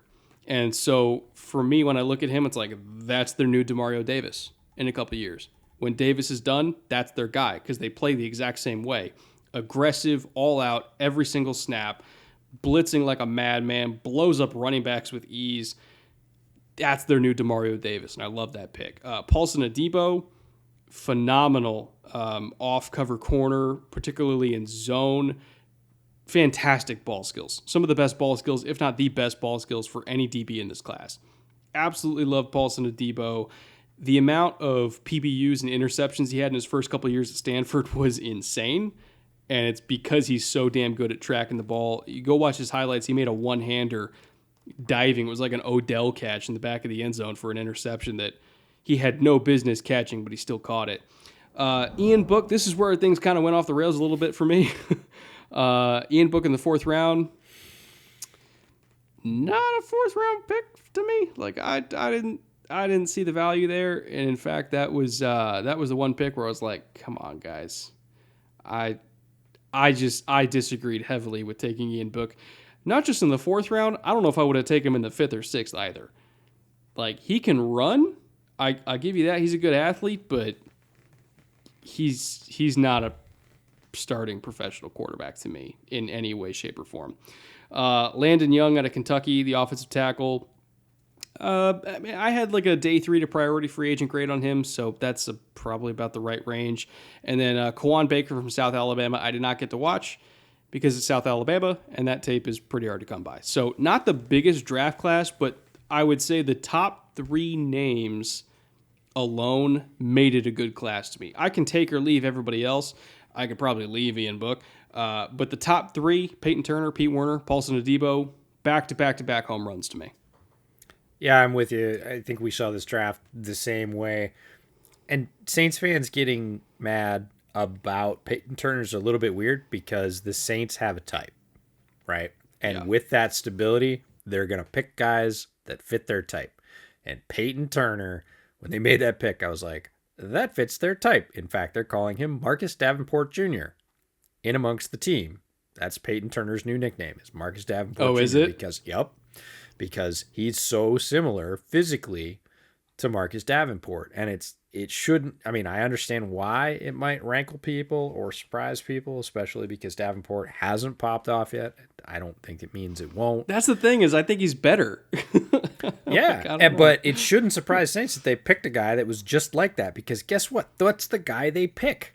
They pick that guy over and over again. That is their type at that position. Adebo is going to be a great addition to that secondary. Werner, all right, you named the one guy, Demario Davis. Now, there are I just looked it up because I had to look it up. I would love to say I had this committed to memory. I did not. Name another Saints linebacker besides Demario Davis. Does Zach Bond count? No. Are we counting him as a linebacker? Oh, I'm not. I'm counting him as edge, right? Because, again, Demario Davis or, quite frankly, Pete Werner, they're going to play inside, right? Man, off the top of my head, I don't think Manti Te'o's there anymore. Nope. He was a Bear last year. I legitimately can't remember who played with him. You would not be alone, because I couldn't name... the only guy I recognize is a guy that's more of a special teamer, and I wrote him up as a UDFA, and that was Sutton Smith from Northern Illinois, and I would not have been able to name him had I not looked him up. They got Marcus Willoughby, Sutton Smith, Shaq Smith, Quentin Polig, Winton McManus, Chase Hansen, Caden Ellis, and Andrew Dow. And if you think any of those guys is going to hold off Pete Werner for really long, they just haven't invested, and they're not alone. NFL teams these days do not prioritize investment at inside linebacker. Typically, they'll get one, and they have their one. Demario Davis, excellent linebacker, right? Very good player. They didn't have anybody else. So if Demario Davis goes down, it's all those other guys vying for some time, and nobody that's really going to make any offensive coordinator think twice if Demario Davis goes down. So in Pete Werner, you get a guy that is capable of not only succeeding, but playing beside him until Demario Davis is done. That does give you a guy that can give an OC pause, because he is multifaceted, multi-talented. He can blitz, he can cover, he can run, he can stuff the gaps as well as anybody, especially at that size. So they really just needed some talent there. Great pick for them. And then Paulson Adebo, wildly underrated, mostly because he sat out. Great size, great anticipation, athleticism, gets his hand on the ball a lot. You mentioned that. It shows up in his tape over and over again, especially out towards the boundary, right? He's got to work on breaking routes to the inside. So do a lot of outside corners coming from college. But again, you said it earlier about another player. Anything that was an outside release, good luck. He is super athletic. He's long. He's got great colleagues in that Saints secondary that can show him what's going on, attach that guy to Lattimore's hip and say, all right, do what he does. And he can physically, which is the cool thing. Really good picks for them, and I'm with you. As soon as they took Book, I was like, well, that's the thing, is they do have a type. Ian Book is something that a player that they see something in that you and I and many other people do not see, which is he is not a professional quarterback in our minds, but again, they believe. And then Landon Young, again, 6th round, mid to late 6th round pick, sure. Like, see if he can come in, give you something rotationally at tackle. It's a lottery pick. Quan Baker, I didn't watch. So it was really about the top 3 picks. And then, like, okay, not one of those drafts where I look at the bottom, 3 or 4 rounds ago. Man, they really, again, we talked top about the Falcons, like fit, value, like good picks all the way down. Like, I'm like, no, I would not be at all surprised if we looked at the Saints roster in 3 years and, Book, Young, and Baker. Well, again, can't speak to Baker because I didn't watch him, but any 3 of those guys weren't on the roster, I would be like, which is weird for a team that had one of the all-time best drafts ever. Was it 4 years ago, like 2017, the Saints draft? 2017, is redonkulous in draft lore, right? Every guy hit. Never happens. Every guy hit and played a significant role. So to see a team, again, kind of have half their draft that, again, it's the bottom half. If you want to get a half right, it's the top half. And they did that in our minds. But you look at the bottom half of that draft and go, oh, okay. Like, I don't see a lot of impact there. I looked it up, by the way, and I feel bad for not remembering this. Alex Anzalone was next to him. And then they also had Quan Alexander and Craig Robertson on the depth chart last year. All 3 are gone now. So makes sense. They needed to invest.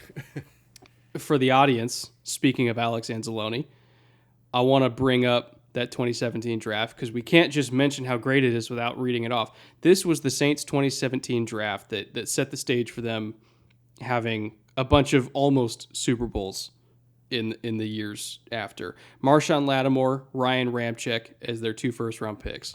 Amazing and amazing. Marcus Williams, one of the better young safeties in the league. Alvin Kamara, who's elite at really whatever role you want to put him in. Alex Anzalone in the 3rd round. Trey Hendrickson, who just got a bunch of money. And he put up 14 and a half sacks, something like that last year. Yeah, and then Al-Qadim Muhammad, who's probably the only guy who didn't absolutely explode at some point in this draft class. So again, you're hit. Like they've got at least 6 starters out of that class at one point, and 5 of them were putting up Pro Bowl caliber production. Like that's insane all-time for one draft class. All-timer. That's all-time draft class. Why don't we go into their UDFA haul? Not a whole lot of dudes that I personally really got to watch. It's Truman State, Lawrence Woods. It's Carroll College, Alex Hoffman. Like it's a bunch of guys that I didn't really get to see or that just never really got on my radar.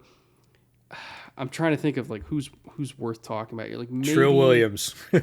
Trill Williams is worth I didn't even about. Notice. Trill Williams. He's the one guy that I watched. Right up at the top. Trill Williams, the other corner from Syracuse this year, who was a little bit like Keith Taylor from Washington, right? He was long, spindly press corner. He was better. Both you and I thought he was better than what a lot of people were rating. Matt definitely thought that he should have been drafted. Don't know why he wasn't. Again, goes into a talented DB room. They understand how to coach DBs, especially outside DBs. Trill Williams is an outside corner. He's a guy that could contribute and really add to. Again, if you'd put him in as a 5th or 6th round pick and took one of their 5th or 6th round picks and turned him into a UDFA, I would not be at all upset. Right? That's your move: is get the guy you got earlier, and I like it better. Like if they had drafted Trill Williams in the 5th or 6th, I would have been like, cool, fine. I don't think he got drafted. Well, I agree with you. He should have been drafted. But I think the reason why he didn't get drafted is because if he got out of phase, he couldn't get back in phase. Like, he's just not very fast. But if he just gets to use the sideline and beat people up, and I mean, he's like 6 foot, 6'1", 205, somewhere. Like, he's got size to him for a corner. If he's able to just, press dudes into the boundary, he'll survive just fine. Like, that kind of corner we've seen work at the NFL level quite frequently. It's just if he guesses wrong and he gets beat on like an attack and slip release, and he just gets 2 seconds or 2 steps off pace. He doesn't have the juice to get those 2 steps back. We talked about Jason Pinnock. I can't remember what team drafted him out of Pittsburgh, but when we watched him together in that Pitt game, because we were looking at Rashad Weaver, and then Pinnock kept showing up. We're like, who the hell is that dude? When he was out of phase, he had the juice to then get back in phase and make plays on the ball, which as a boundary corner, you're going to get beat eventually. You got to be able to recover. And I think recovery was like the one area where I was kind of like, I don't know about it with him. And then also on the other side, you're looking at Obi, who recovers like crazy because he's a freak of nature, and having that kind of stark comparison probably hurt him a little bit. But I do agree, like physical press corner, when he's working the boundary, he's hard to get around. That physicality is something you can't teach. So again, I absolutely think he deserved to be drafted on day 3 and just give him a chance, see what happens. I'm excited they picked him up as a UDFA. There's a lot of young talent here, and I feel like they've done a really good job of reloading. And honestly, as long as the quarterback situation works itself out, which is a whole different discussion we'll have one day between the Jameis and the Taysom Hill thing. I don't really consider Ian Book having a shot to win the job here. As long as the quarterback situation works itself out, like you got a bunch of young talent on defense, you got an elite offensive line, you still got Michael Thomas, you got a tight end that you and I both really like, Adam Troutman, and then you got Alvin Kamara. Like, really the only major question I have about this entire team is quarterback. Everything else I'm really positive about. Yeah, they've done a nice job accumulating pieces, and we talk about this over and over again, that you need a quarterback, and they've had one forever. They've had sort of the ultimate run of quarterback stability, and now they get to go into the great unknown, and Sean gets to try and prove his worth again, and he's done it many times as an NFL head coach, and say, no, I can get this team to double-digit wins with the quarterbacks I have in the building. And if he can't, they're gonna need to solve that. But he thinks he can't, because he's that guy. But other than that, again, if it's not the case, like, I'm not in love with their wide receiver core, we'll talk about that. But you got Alvin Kamara. Again, you talked about Troutman as a guy that I like at the tight end. They're not super duper deep at wide receiver like some of these other teams you talked about. They are going to have to add some talent there one way or another over the coming years. But it's really about, hey, what's the new quarterback situation? We just haven't seen Saints team without a quarterback in a really long time. So it'll be fascinating to watch from there. And you talked about all the cap magic that Mickey Loomis is able to pull off. They did sign some free agents. They didn't have a lot of flexibility to do that. Hold on. That's the thing, is I debated even bringing up the veteran free agents they signed because they had no money. And so it's like, are we really going to talk about Tano Passignon? Are we really going to talk about Nick Vannett? Like, yeah, they signed him. Hey, I don't want any Vannett slander. I'm still holding out hope that he's actually going to be half as good as I thought he was going to be coming out of Ohio State. He's 29. I know. I should have given up this ghost long ago. It's more a bit at this time. Just give it to me. It's a bit. I'm just keeping up with the it's bit. like me with Ian Thomas with the Panthers. You mentioned it's like, we don't really know what they got at tight end. They're bringing in Tommy Tremble, and I'm like, don't you dare take away the hope of Ian Thomas from me. No, I had high hopes for Vannett.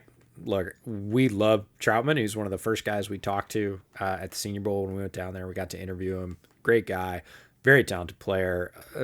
I was going to say started to come on, and then I looked at his stats. I think he started to mature as a player and sort of understand he was coming from Dayton, right? He was going to have a speed and complexity jump. His production didn't really show it. We'll talk about that in a bit, but the Vannett, they gave him $8 million, but over 3 years. So it's not a huge contract, and this is just his shot to try and make it probably one of the least inspiring free agency hauls in all the NFL, I would say, is, again, because they just didn't have any money. So nothing. PJ Williams, again, he's comes back to, I should say, stays with New Orleans. Nothing crazy, because they just didn't have any capital to go out and make a splash here. Yeah, they're just this was the year where all the chickens came home to roost, and they survived it. to their credit, they survived it and they kept a good team intact. But actually, hold on. I don't want to speak out of turn, so let me look at how much cap space they have next year, or if they're going to have to do this song and dance is all it over this again. year the chickens are coming home, or is it next year? You never can tell with Mickey Loomis, can you? There's still 14.8 million projected over next year, so they're going to have to do it again.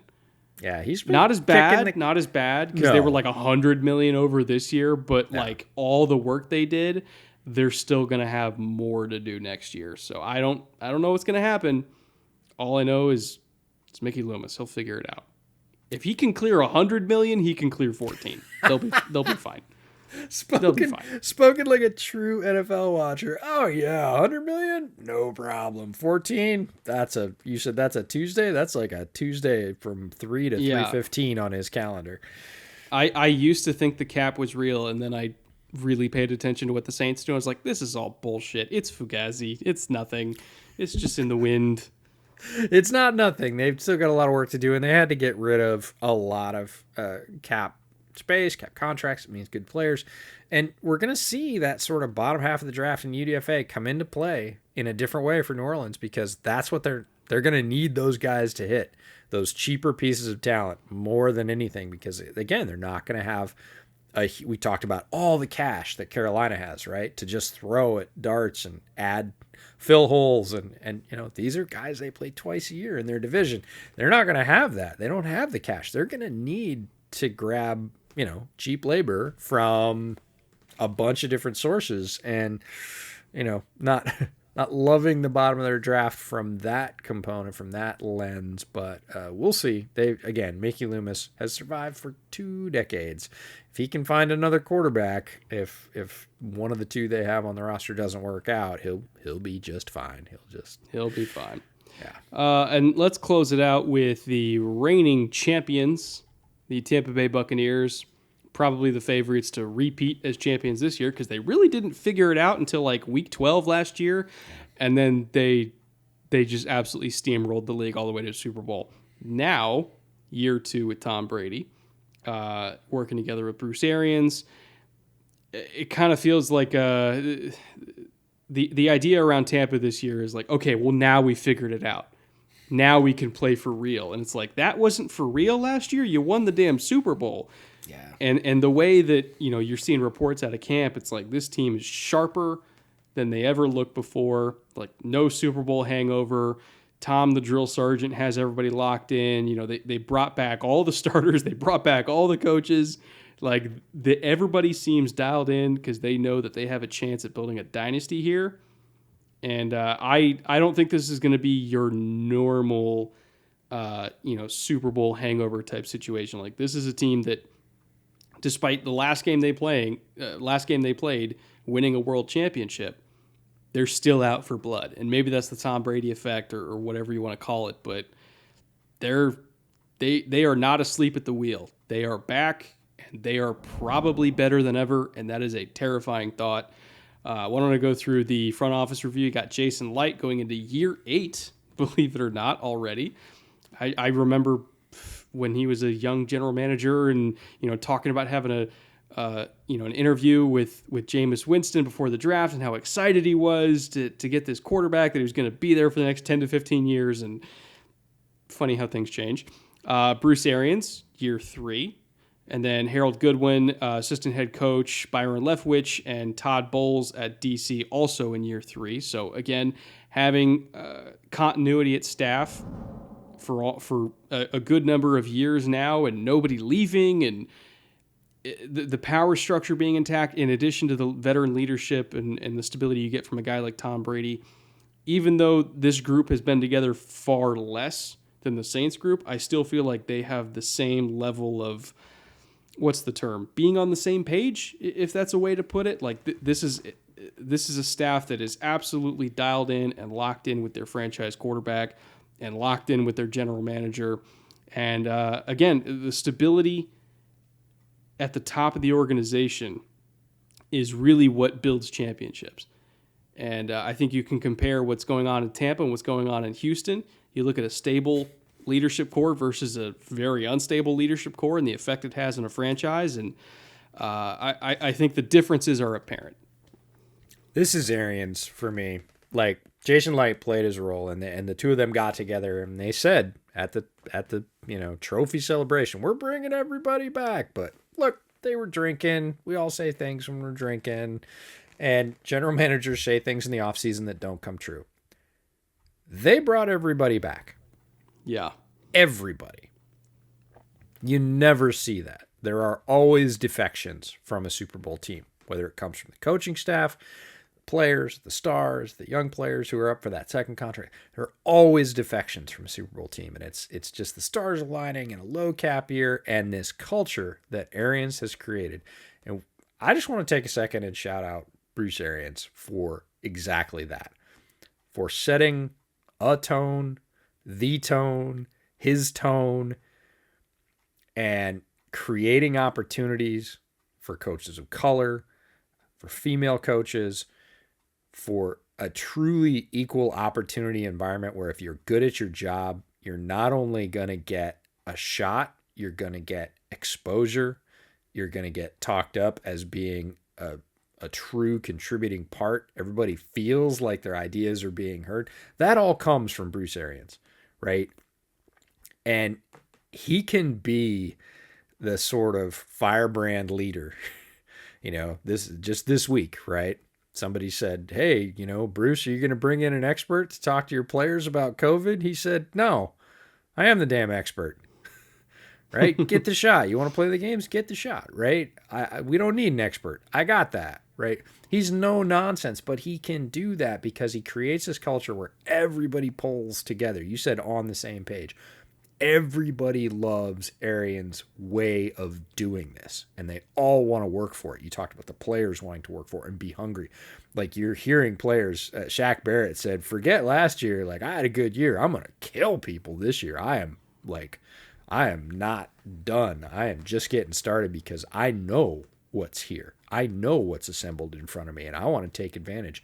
And that's contagious throughout the organization, the coaches, the players. Even in talent acquisition, if they say we're bringing everybody back and they literally bring every single guy back, it's insane. It never happens. And like you said, they didn't warm up till midway through the season. If you go back and look at the press clippings from the first third of the season, it was, has Tom really lost it? The Arians offense doesn't fit him. And he's missing a lot of throws, whisper, whisper, whisper, right? There was a lot of stuff. And it, wasn't terribly misplaced. They were not firing on all cylinders. Then there was he's pushing really hard to add Antonio Brown. It's going to be a distraction. They have other receivers. Like, there was a lot of sort of rocky storylines, like through week 6, even into week 8. And then they started to clip. And then, like you said, took 3 or 4 weeks to get dialed. And then Brady started killing people. Like, yeah, I remember you and I sitting, watching like week 8, week 9, week 10, and it's like, oh my God, he's cutting people apart. He's throwing darts. There's no way at his age he should be throwing that ball into that window. And he started doing it consistently. And then it was like, uh-oh, if he stays healthy, like, he's locked in. And it's a culture that's created. They've got this mix of quarterback, and Arians is willing to cede the right things to Brady. Brady is willing to follow the right things from Arians, and he just creates this culture that people want to march behind. Because not only do you say we're going to bring everybody back, those players are free to go anywhere. If they don't like the system, they'll go someplace else and get more money. That's what a Super Bowl hangover is usually made from. They all chose. Every single one of them down the line was like, nope. I see what's going on here. I want a piece. I want to be back. And that can't be underrated. And I, for one, if you can't tell, love Bruce Arians' leadership style. It kills me that he could have been the Bears coach. And they were like, oh, you're going to have to keep this DC. And he was like, screw you. I pick my staff. And they were like, well, we don't want you then. And I was like, Arr. Was it Fangio? Fangio was the breaking point? No, it was the guy that went to Dallas, whose face I can see right now. Dallas defensive line coach. Come on, I can see his face. This is Oh, terrible. Marinelli? Yes, Rod Marinelli. Gonna have to keep Marinelli. And he was like, no, I pick my staff. Interesting. You don't tell me. I don't blame him. Yeah. I mean, it's rare to have a coach come in and not really have, like, the last one I can remember is Frank Reich, where, you know, they were making staff hires from what Josh McDaniels wanted, and then Yeah, that was super odd. Reich's situation was really, really weird. But no, I love Arians, and Arians does things that are really cool. There's a gathering every year at the Combine of just female roles involved in the NFL, and it's agents and folks that work for teams and folks who work in sports media. They have kind of women's gathering of women in the NFL at a bar. And Arians walked in and just went up to the bartender and said, I got it. Like, put on my card and walked out. Like, he didn't make it about himself, and they went to pay at the end of the night, and he paid for the entire night. And he just does stuff like that. Not, again, to stand up on the bar and say, okay, y'all need to pay attention to me. I'm the top guy, and I'm going to make this happen for you. He just walks in and says, you know, these gals work really hard to get where they got. I'm going to pay for their drinks tonight, and walks out. Like, that kind of backing of representation mattering is, and giving people, walking the talk, right? Not just saying, hey, I think it matters, but doing things, making those internships and then turning those into actual coaching positions on your staff and saying, if you're good enough, you can come coach here. I don't care what you look like. I don't care where you're from. Go for it. yeah. Right? That true kind of equal opportunity is not a thing you see in the NFL. And Arians is like, I'm doing it because, like, he's truly ascended to the kind of IDGAF form. Oh, right? yeah. No, he's got just that old like, man energy. He doesn't give a shit. He's like, I don't care. I'm just doing it the way I want to do it because I think it's right. And it's working. Like you said, they steamrolled the league for the last half of the season. They went to the Super Bowl and they won it. And now they bring everybody back and they look hungry. Like, that is the rubber stamp sort of ironclad endorsement of this works, right? This works. You can win at the highest level. You can keep everybody. You can have everybody engaged. We're going to see an Arians coaching tree that lasts 15 or 20 years, that goes all over the league from all these coaches that he's got on his staff. And not only did they bring everybody back, by the way, but they added some really good players in the draft as well. There was a couple hiccups along the way, I would say, but overall, I still felt very positive about their class. I'll kind of go through it one by one. Joe Tryon from Washington, kind of a do-it-all edge, extremely strong at the point of attack. Can play with his hand in the dirt. He can stand up. Not necessarily somebody I want to drop into coverage a whole bunch, and he might be asked to do that a little bit in this system, but overall I trust Todd Bowles to not really put him in position to fail. I think he's really going to have him more going forward than going backwards because Todd Bowles usually fits his calls around who he has on the field. But again, really, really good against the run. Very versatile pass rusher. One of the only guys that I saw that could really actually push Penei Sewell backwards. Like, that's the kind of power we're talking about here. I love Joe Tryon. Absolutely love that pick. Kyle Trask, didn't love that pick. Kind of, raging Ian Book energy there where it's like, did you have to take him that high? It's just not very mobile. I know there's reports that he lost weight and looks a little bit more spry than he did at Florida, but he's still, I can't imagine that it made that big of a difference. He's still not going to be mobile by modern standards. Like, at Florida, he just flat out couldn't move. Now maybe he might be able to move a little bit, but still not enough to the point where he's going to be able to outrun, Brian Burns. He's not going to be able to elude Hassan Reddick in the open field. Like, it's a different kind of mobility that I think is required in the modern day and age where you have a whole bunch of freaks of nature in the front seven. It's not the same game anymore. You got to be able to move. I don't necessarily think he has the mobility to survive in today's NFL, but I guess we'll see. Robert Hainsey was a pick I really liked out of Notre Dame. He played tackle there. I'm assuming they're going to kick him into guard or potentially at center as like a backup center. Might just be a swing guard as a rookie because, again, their offensive line is loaded. It's the best line in the league, arguably.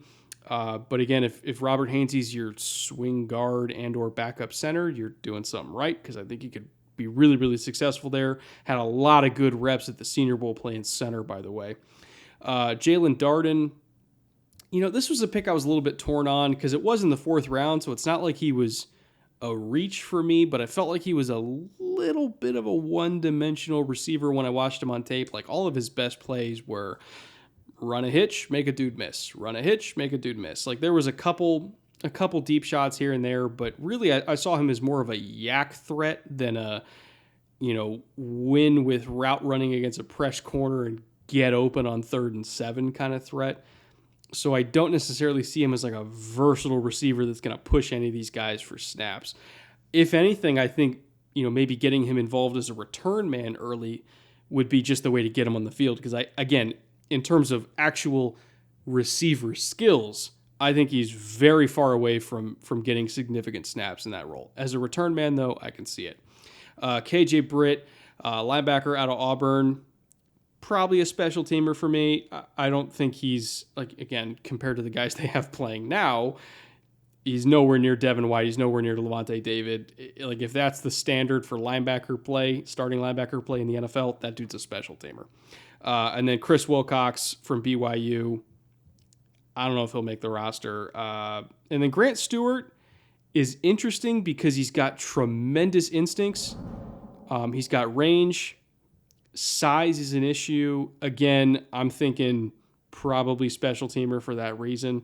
Like, Levante David's not the biggest dude in the world either, but he can still get off blocks pretty well. I don't know about Grant Stewart doing that. But again, I love his instincts. Like, he's really, really smart player. He's got range. In terms of being able to survive an offensive lineman in space, I don't know if he can quite do that. So overall, the Joe Tryon pick was tremendous. The Robert Hainsey pick was tremendous. The Darden pick may or may not work depending on what they're asking him to do. And then you got some special teams players and Kyle Trask. Not like the best draft in this division, certainly, but I don't really think it's like a bottom tier draft either. Like, this is one where it's like it's either average or slightly above average, depending on how well Joe Tryon works out. Yeah, I like their draft. I really like Joe Tryon. I think you put him right behind Shaq Barrett and say, do what this guy does. I think he's even stronger than Barrett. He used his year off. He did sit out last year to really work on his body, and pictures he put out before the draft, like, he added muscle, he added definition. He looks like he's been in a pro, nutrition and conditioning routine for a year. That's a great head start for a guy heading into the NFL where there's always an adjustment gap. He's bigger than you think he is, like 265, big, tall dude. He's going to be a player. They're going to find a way, especially with their defensive coordinator. They're going to find a way to have Joe Tryon have impact, and it will be this year. And that's what you want out of a first-round pick. I don't think they're going to have to work super hard. They're just, again, going to have to put him in decent spots and not put him in spots like dropping into pass coverage, but they don't do that with Shaq Barrett a ton either. So, again, I really think you link this guy at Shaq Barrett's hip, say, look, when Shaq comes out, you're going in. You're going to try him to do the same thing. If you can get anywhere near to his level, given the success he's had, Joe Tryon's going to be a very good player. Kyle Trask. Kyle Trask was a guy that created a lot of friction in draft circles, depending on your lens when you looked at him. If you were looking at numbers and production, you really liked Kyle Trask. If you were looking at his translation to the modern NFL, you weren't wild about it because he is heavy-footed. That's the only way to put it. It's not that. That's a way to phrase it. He is heavy-footed. He looks that way. It's not like, oh, he's faster than he looks. He's not. He's as fast as he looks, and he looks slow. That's going to be a death knell. We've seen guys. Josh Rosen is a guy who I really liked, who did not have great mobility. He had better mobility than Kyle Trask, but he did not have great mobility. And so far, it's been his death knell in the league. He has not been able to hook on because he just can't get out of the way. And the thing that got me about Kyle Trask's tape is you dug in deeper. It wasn't Trask making most of the plays. It was Pitts. It was Kadarius Toney. It was Trayvon Grimes. They were bailing him out, grabbing a lot of yak with their huge catch radius, their insane speed and strength.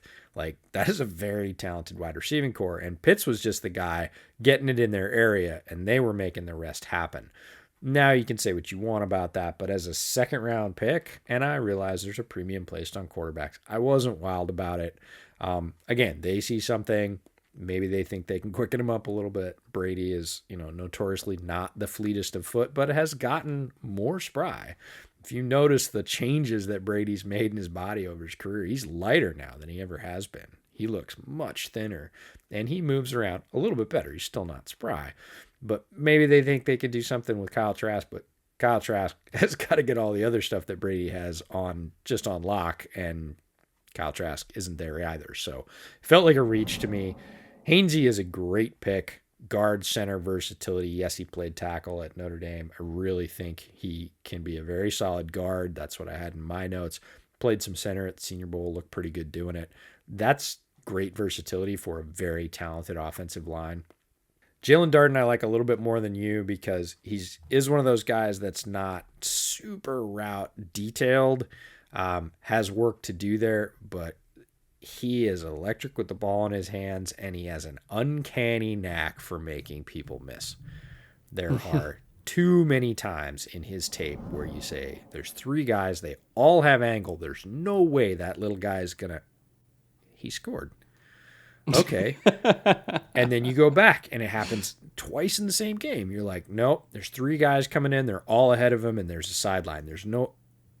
He did it again, right? And it's not a one-off. It happens all the time. He's just one of those guys. It's extremely elusive. And yes, special teams is going to be his ticket. We were talking about this before the show.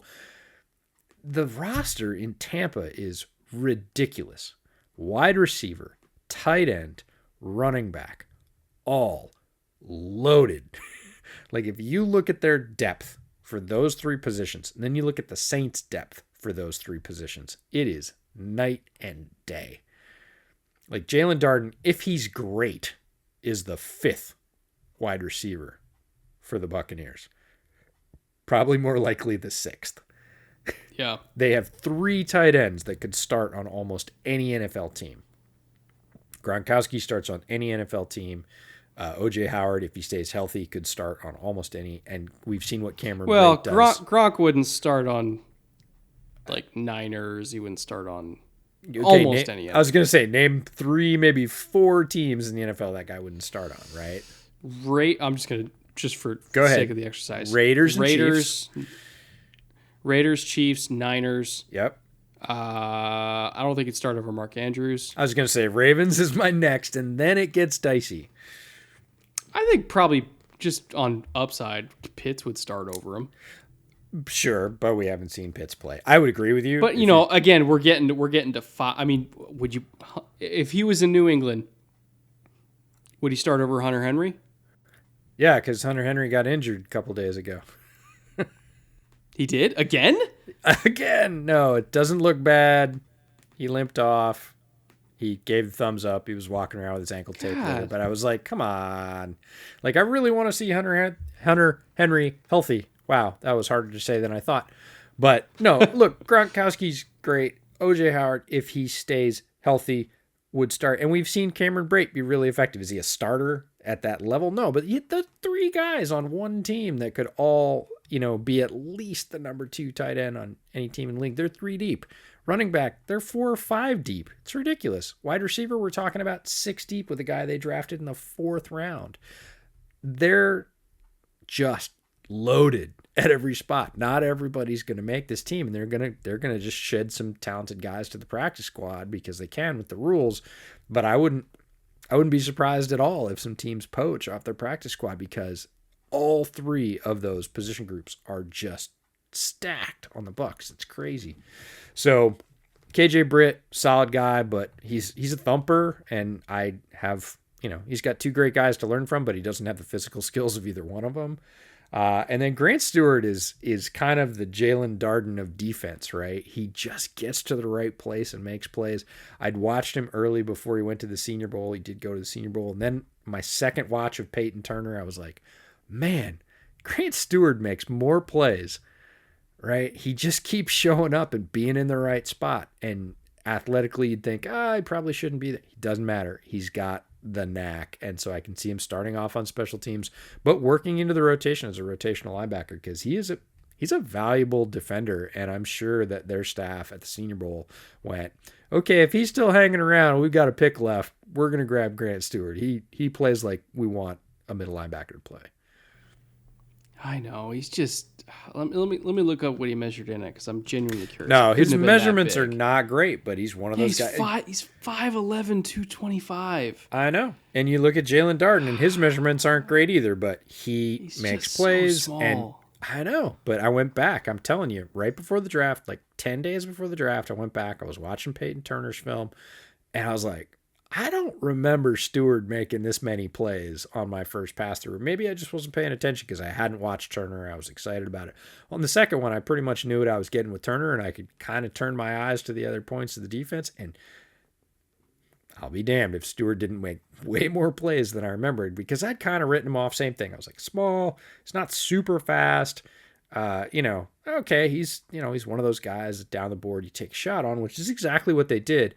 But in watching it, I was like, man, you talked about his instincts, right? And that's what gets players who are not imposing physically to the place where they make plays. We've seen, I think about Kevin Byard, the safety for Tennessee, right? His measurements will not blow you away. Guy makes a ton of plays because he got good instincts, and Stewart is the same way. Yeah, I don't deny it. And again, it's a 7th-round pick. If it works, even as a special teamer, who cares? You're great. At UDFA, honestly, really, I mean, it's a loaded roster, so most of these guys kind of have no shot to really get on the depth chart anyway. But the one that really stuck out to me where I'm like, that dude might make the final 53 is Sedarius Hutcherson from South Carolina. Absolutely freak of nature. I'm talking 321 pounds, still jumping 32 inches in the vert, putting up like 35 reps. And that play strength shows up on tape. Like when he drives people off the ball, it's really special. And he did it against really the who's who of SEC talent. I mean, I'm talking Alabama. He did it against Clemson. Like, he played against everybody. He played against all the best teams in the country during his career. And he was just an animal.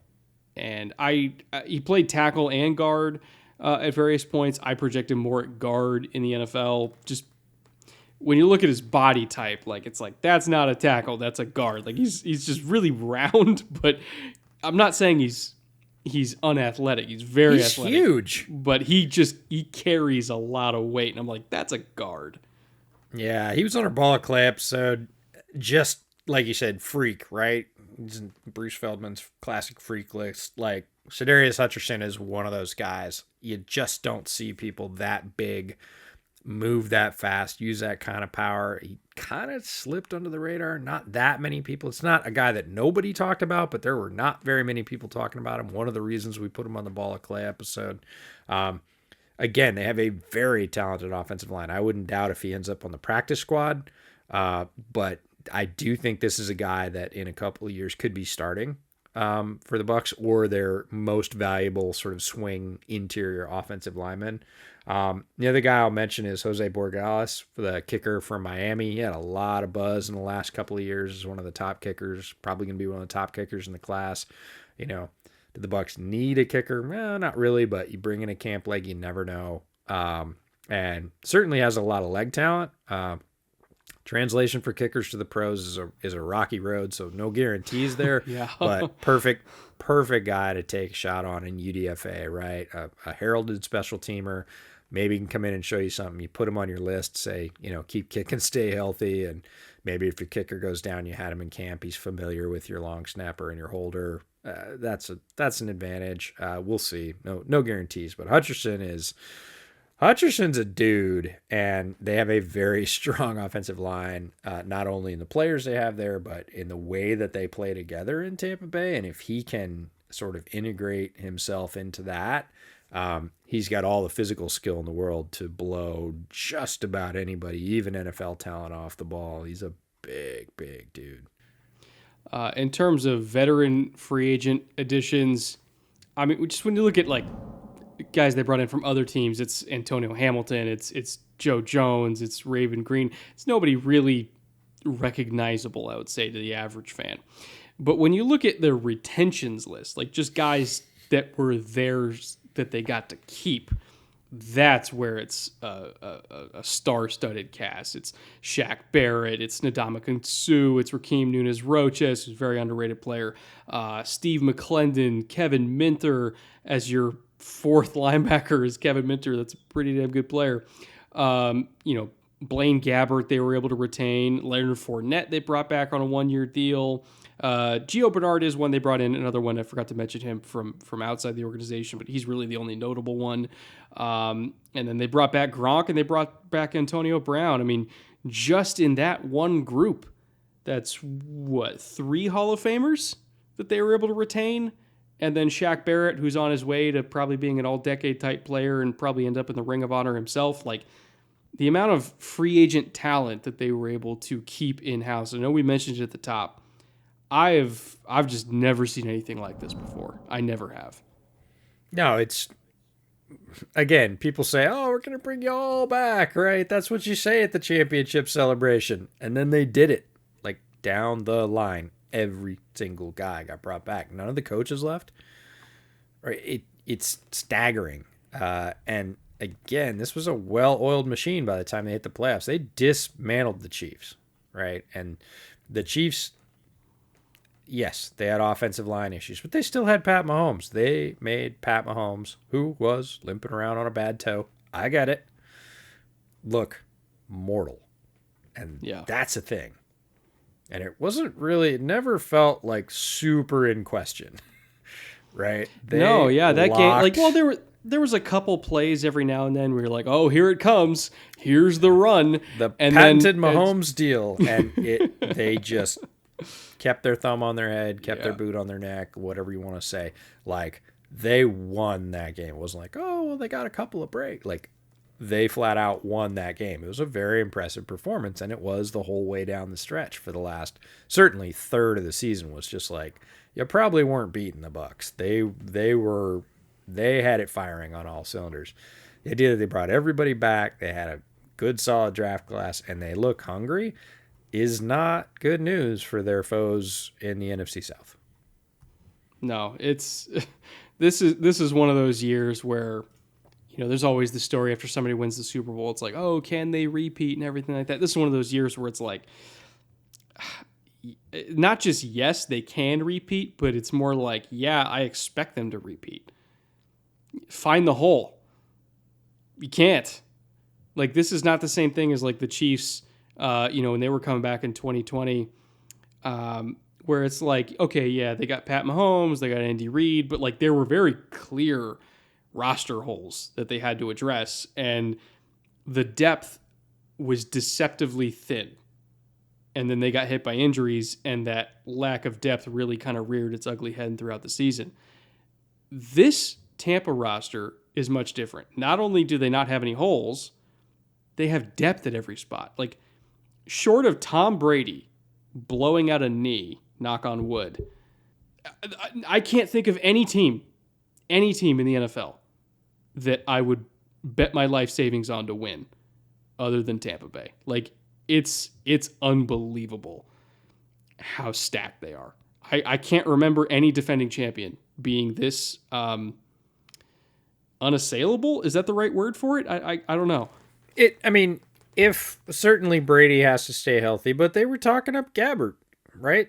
Unprompted, they were talking up Gabbert the other day, and I'm not a huge Blaine Gabbert fan, but they were like, Blaine playing really well for us right now. Now, am I saying Blaine Gabbert is anywhere near on the same planet as Tom Brady?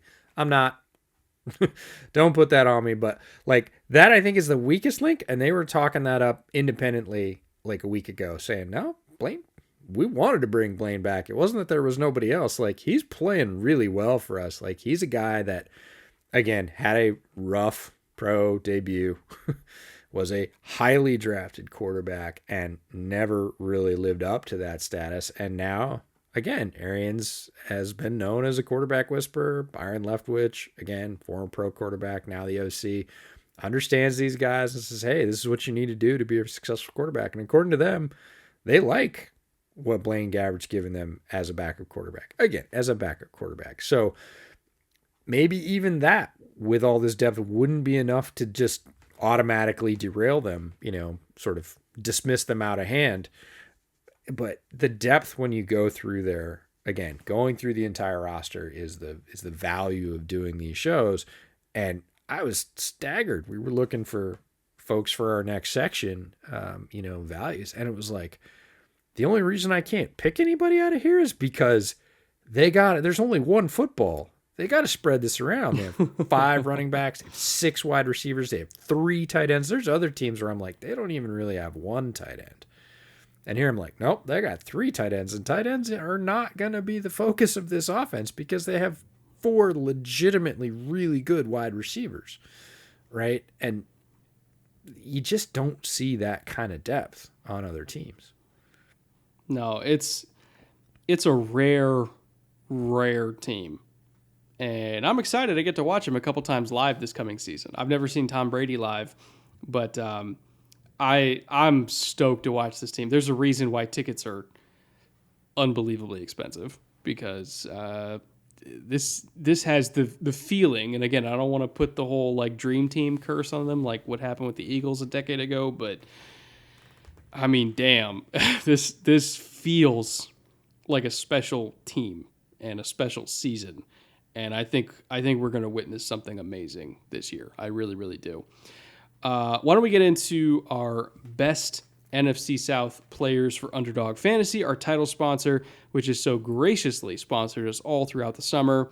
If you don't know Underdog Fantasy, they're the premier best ball fantasy outlet anywhere. And best ball, I think, is kind of like the next big thing in fantasy. For a while, it was all about daily, but really best ball, I think, for season-long players, and not somebody who just wants to be in it for 1 week, but somebody who wants to be in it for a whole season and wants to be rewarded for doing all the off-season research and having a good draft. Like best ball is, honestly, for players like me, is the perfect format because I do a lot of off-season research and I really pride myself on having good drafts rather than having to rely on, waiver wires and trades and everything like that. Like I want to be able to dominate in August and then have the fruits of my labor work for me all the way into December. That's what best ball allows you to do. Again, it doesn't rely on you having to, make correct lineup decisions in any given week. Just whoever on your team has the best points any given week, you're going to get credit for those points.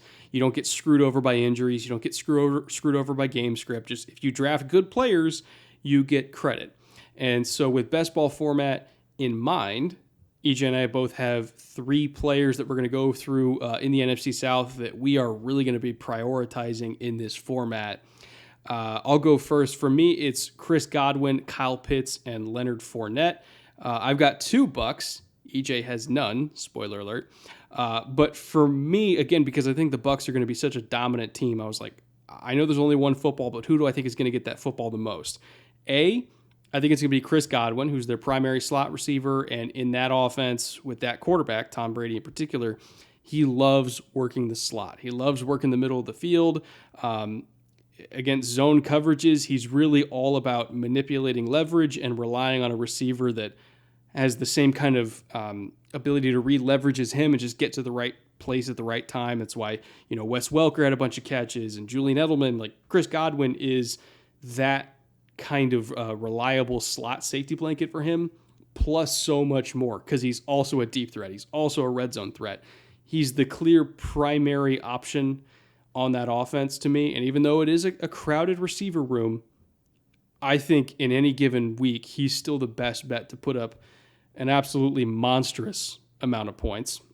And then I have Kyle Pitts with Atlanta, who now that Julio's gone, even though Calvin Ridley is going to take over the true number 1 role, Pitts is still going to have an absolutely massive role in this offense, especially in the red zone. Like I think any time that he's on the field, he's a matchup nightmare. Doesn't matter if he's going against corners, linebackers, safeties, doesn't really matter. If Calvin is just getting like true, they call it one double, it's like we're playing man coverage across the board and we're just picking out a number. one double jersey numbers, the coverage call. Like anytime they get that kind of call, it's going on Calvin Ridley. It's not going on Kyle Pitts, which means Kyle Pitts is going to get a lot of one-on-ones, which means Kyle Pitts is going to get a lot of catches because there's very few people on planet Earth that I think can actually cover him. And even if he is covered, again, his catch radius is so big that it doesn't really matter. Matt Ryan can just throw it up into the bleachers and he's going to go get it. So I'm a big fan of Kyle Pitts. Even if he doesn't get as many catches as Ridley or even as Russell Gage, he's still going to get a lot of touchdowns, and touchdowns are very, very valuable in this kind of format. And then Leonard Fournette, also with the Bucs, I expect the Bucs to be in the lead quite frequently, which means the second half of most games is going to be Leonard Fournette time.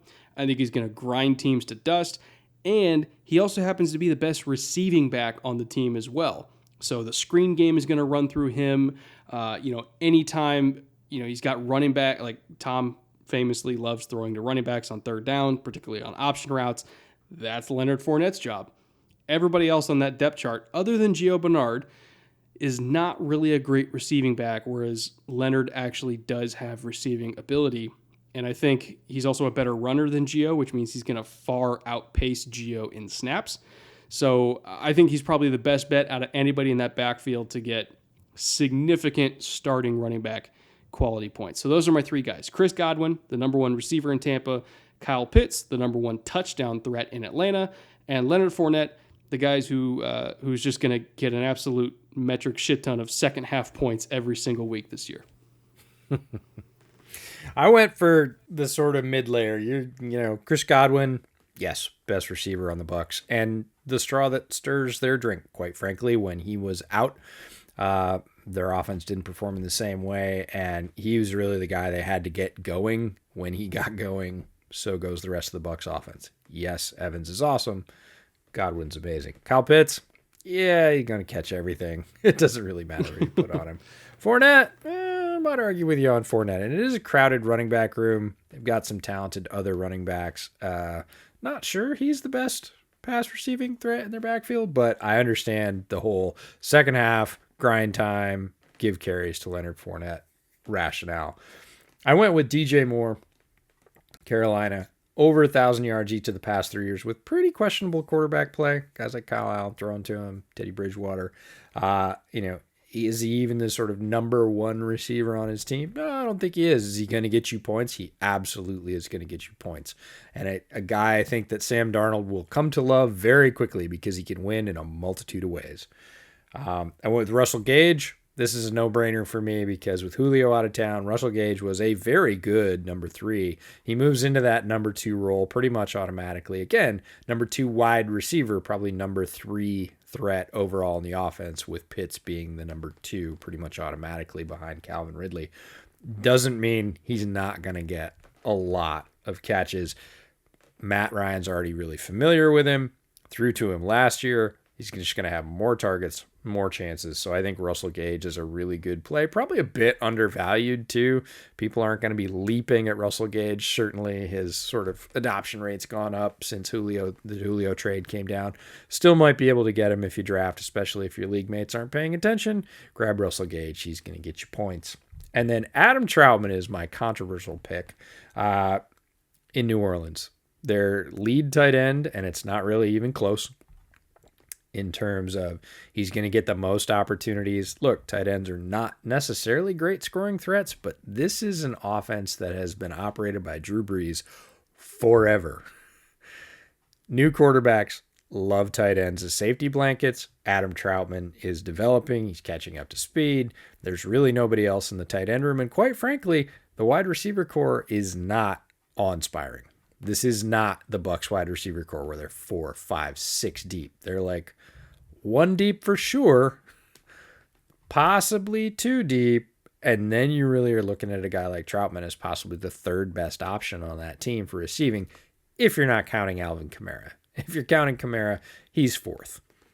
Okay, that's fine. With a new quarterback, I'll take the 4th best receiving option, who is athletic and can make moves with the ball in his hands, big enough to get red zone targets as well.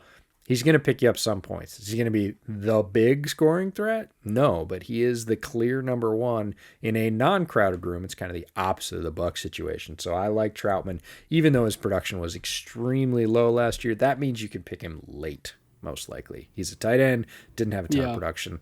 People are going to be like, Adam Troutman, go ahead, have him in the double-digit round of your choice. Go ahead, take him. Best ball is probably going to get you some points.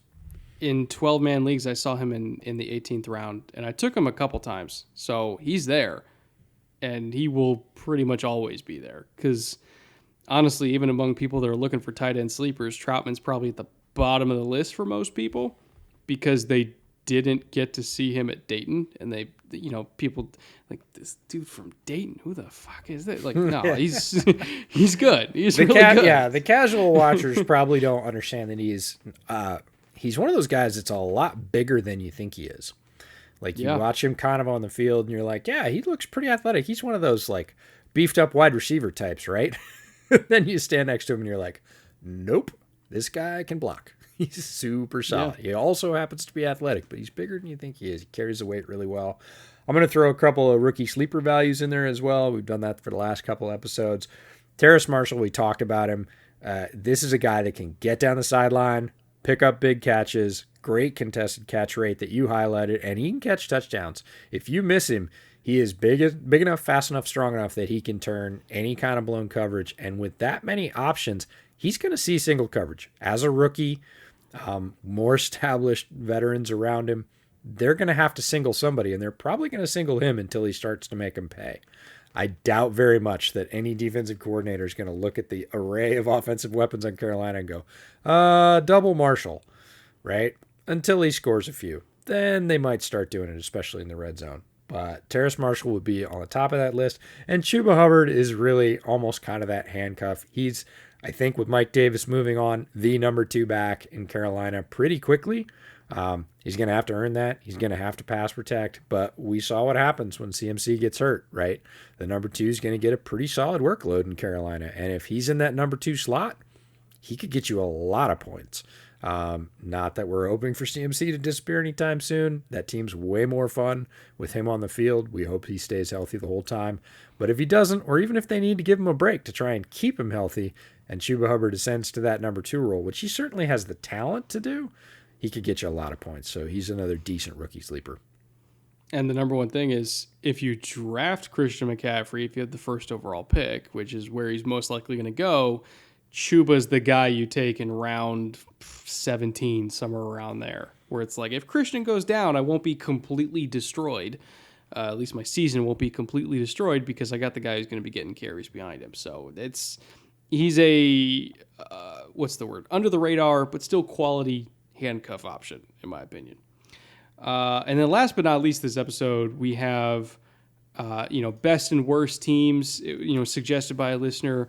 We talk about who we think is the best team, who we think is the worst team.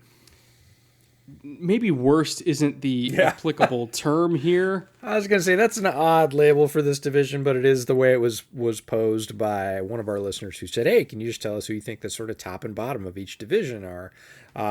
Best, I think you could probably figure this one out, dear listeners. If you paid attention, we're both really bullish on Tampa. Tampa is, they're in the driver's seat right now, and somebody's going to need to push them out of it. Something bad is going to have to happen for them not to be favored in this division. And then worst, we got to come up with a different label, but probably most work to do or just prove it for me is Atlanta. Arthur Smith, new head coach. Everything's got to mesh. They have talent. We talked about it. The cupboard is far from bare. But are they going to be that team that's trailing in every second half they go into and are going to have to be on sort of prove it status from early on? And if they are, I'm really sorry, Atlanta fans. I know you have some PTSD about second halves. It's, trust in Arthur Smith, but he's got to show that he can do it because, again, there's other well-established teams in this division, whether it's tenure like the Saints or recent results like the Bucs or aspiring young talent like Carolina. Like Atlanta's not worst. It's just they're kind of got the most to prove with a new head coaching staff and trying to make everything mesh. Yeah, and again, this is one of those divisions where I think I said at the top of the show, everybody not named Tampa, I think is going to win the division, but everybody else could very easily get a wild card.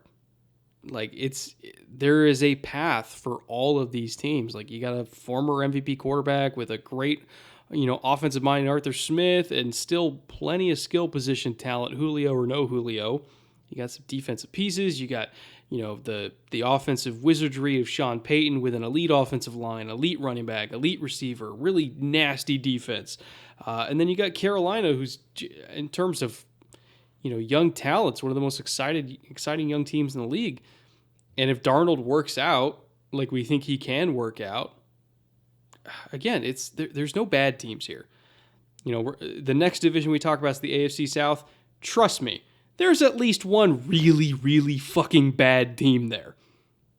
And we'll talk plenty about them next week. But there's no bad teams in the NFC South. At least none that I can anticipate. Like, I didn't think the Falcons were only going to win 4 games last year either, but there were some really weird circumstances that also led to that record. So I think that they were a much better team than their record was. Like, just when you look at them on paper, everybody's at least average here. And that's a rare thing to say for a division. So overall, NFC South, I think it's going to be a really, really fun division to watch this coming year. I think there's every single division game I think is going to be must-see TV at minimum, especially Saints-Falcons, just because of the added extra element of hatred there. It's one of the best rivalries in the entire league. I love watching Saints-Falcons games every single year. What say you overall, closing thoughts on the division before we get out of here? It's a super fun division. A lot of it, as you've heard us say, comes down to quarterback play, whether it's the established quarterbacks, Tom Brady and Matt Ryan, or the newer quarterbacks, whoever's going to end up in the starter's chair for the Saints, or Sam Darnold, who's not a new quarterback, but he's new to Carolina, and he's in the best situation of his young career. How's that going to work out? We don't know. It could be tremendous. It could be a complete shit show. So it's going to be fascinating to watch either way. And, we expect a certain level from Tom Brady. We expect a certain level of play from Matt Ryan. The others are unexpected, but like you said, not bad. Are they all going to be good? No, numbers say they won't. Somebody's going to fall off here and have a season that doesn't measure up to their potential or talent. But the division games, especially as you mentioned, can be pretty heated. Everybody's going to be gunning for the Super Bowl champion every week. That makes for some intense games. Nobody's going to try and make it easy on them. And overall, in terms of like division strength, it's a strong division. It's going to be really fun to watch, and it's really about, can the established quarterbacks keep that level of quarterback play high, and can the newcomers sort of ascend to a level that really challenges those guys, which are, as far as Brady goes, is the gold standard right now. So fascinating storylines, lots of young talent, lots of reasons to watch every week. Well, EJ, I am all out of whiskey, which means it's time for us to get out of here. It's over. Thank you to everybody for listening. Thank you for watching on YouTube. Our YouTube growth has been absolutely amazing lately. So again, couldn't be more thankful for all you guys supporting us on that platform as well, and not just listening on podcast platforms. We will be back next week to talk about the AFC South and how much I absolutely despise the Texans these days, because they're just such a fucking mess, and I can't believe how terribly run they are. And oh my God, EJ, I have a lot to say. So we'll be back next week to talk about that mess of a franchise. Can't wait. Yeah. And it's going to be must-see TV, folks. Yeah. Now we'll hit on a few other things like, oh, by the way, Trevor Lawrence in Jacksonville, and the Colts getting Carson Wentz, and the Titans getting the other side of the Julio Jones trade. So a lot to go over with the AFC South. We'll be back next week to break it all down. Thank you again for listening, and we'll see you next week.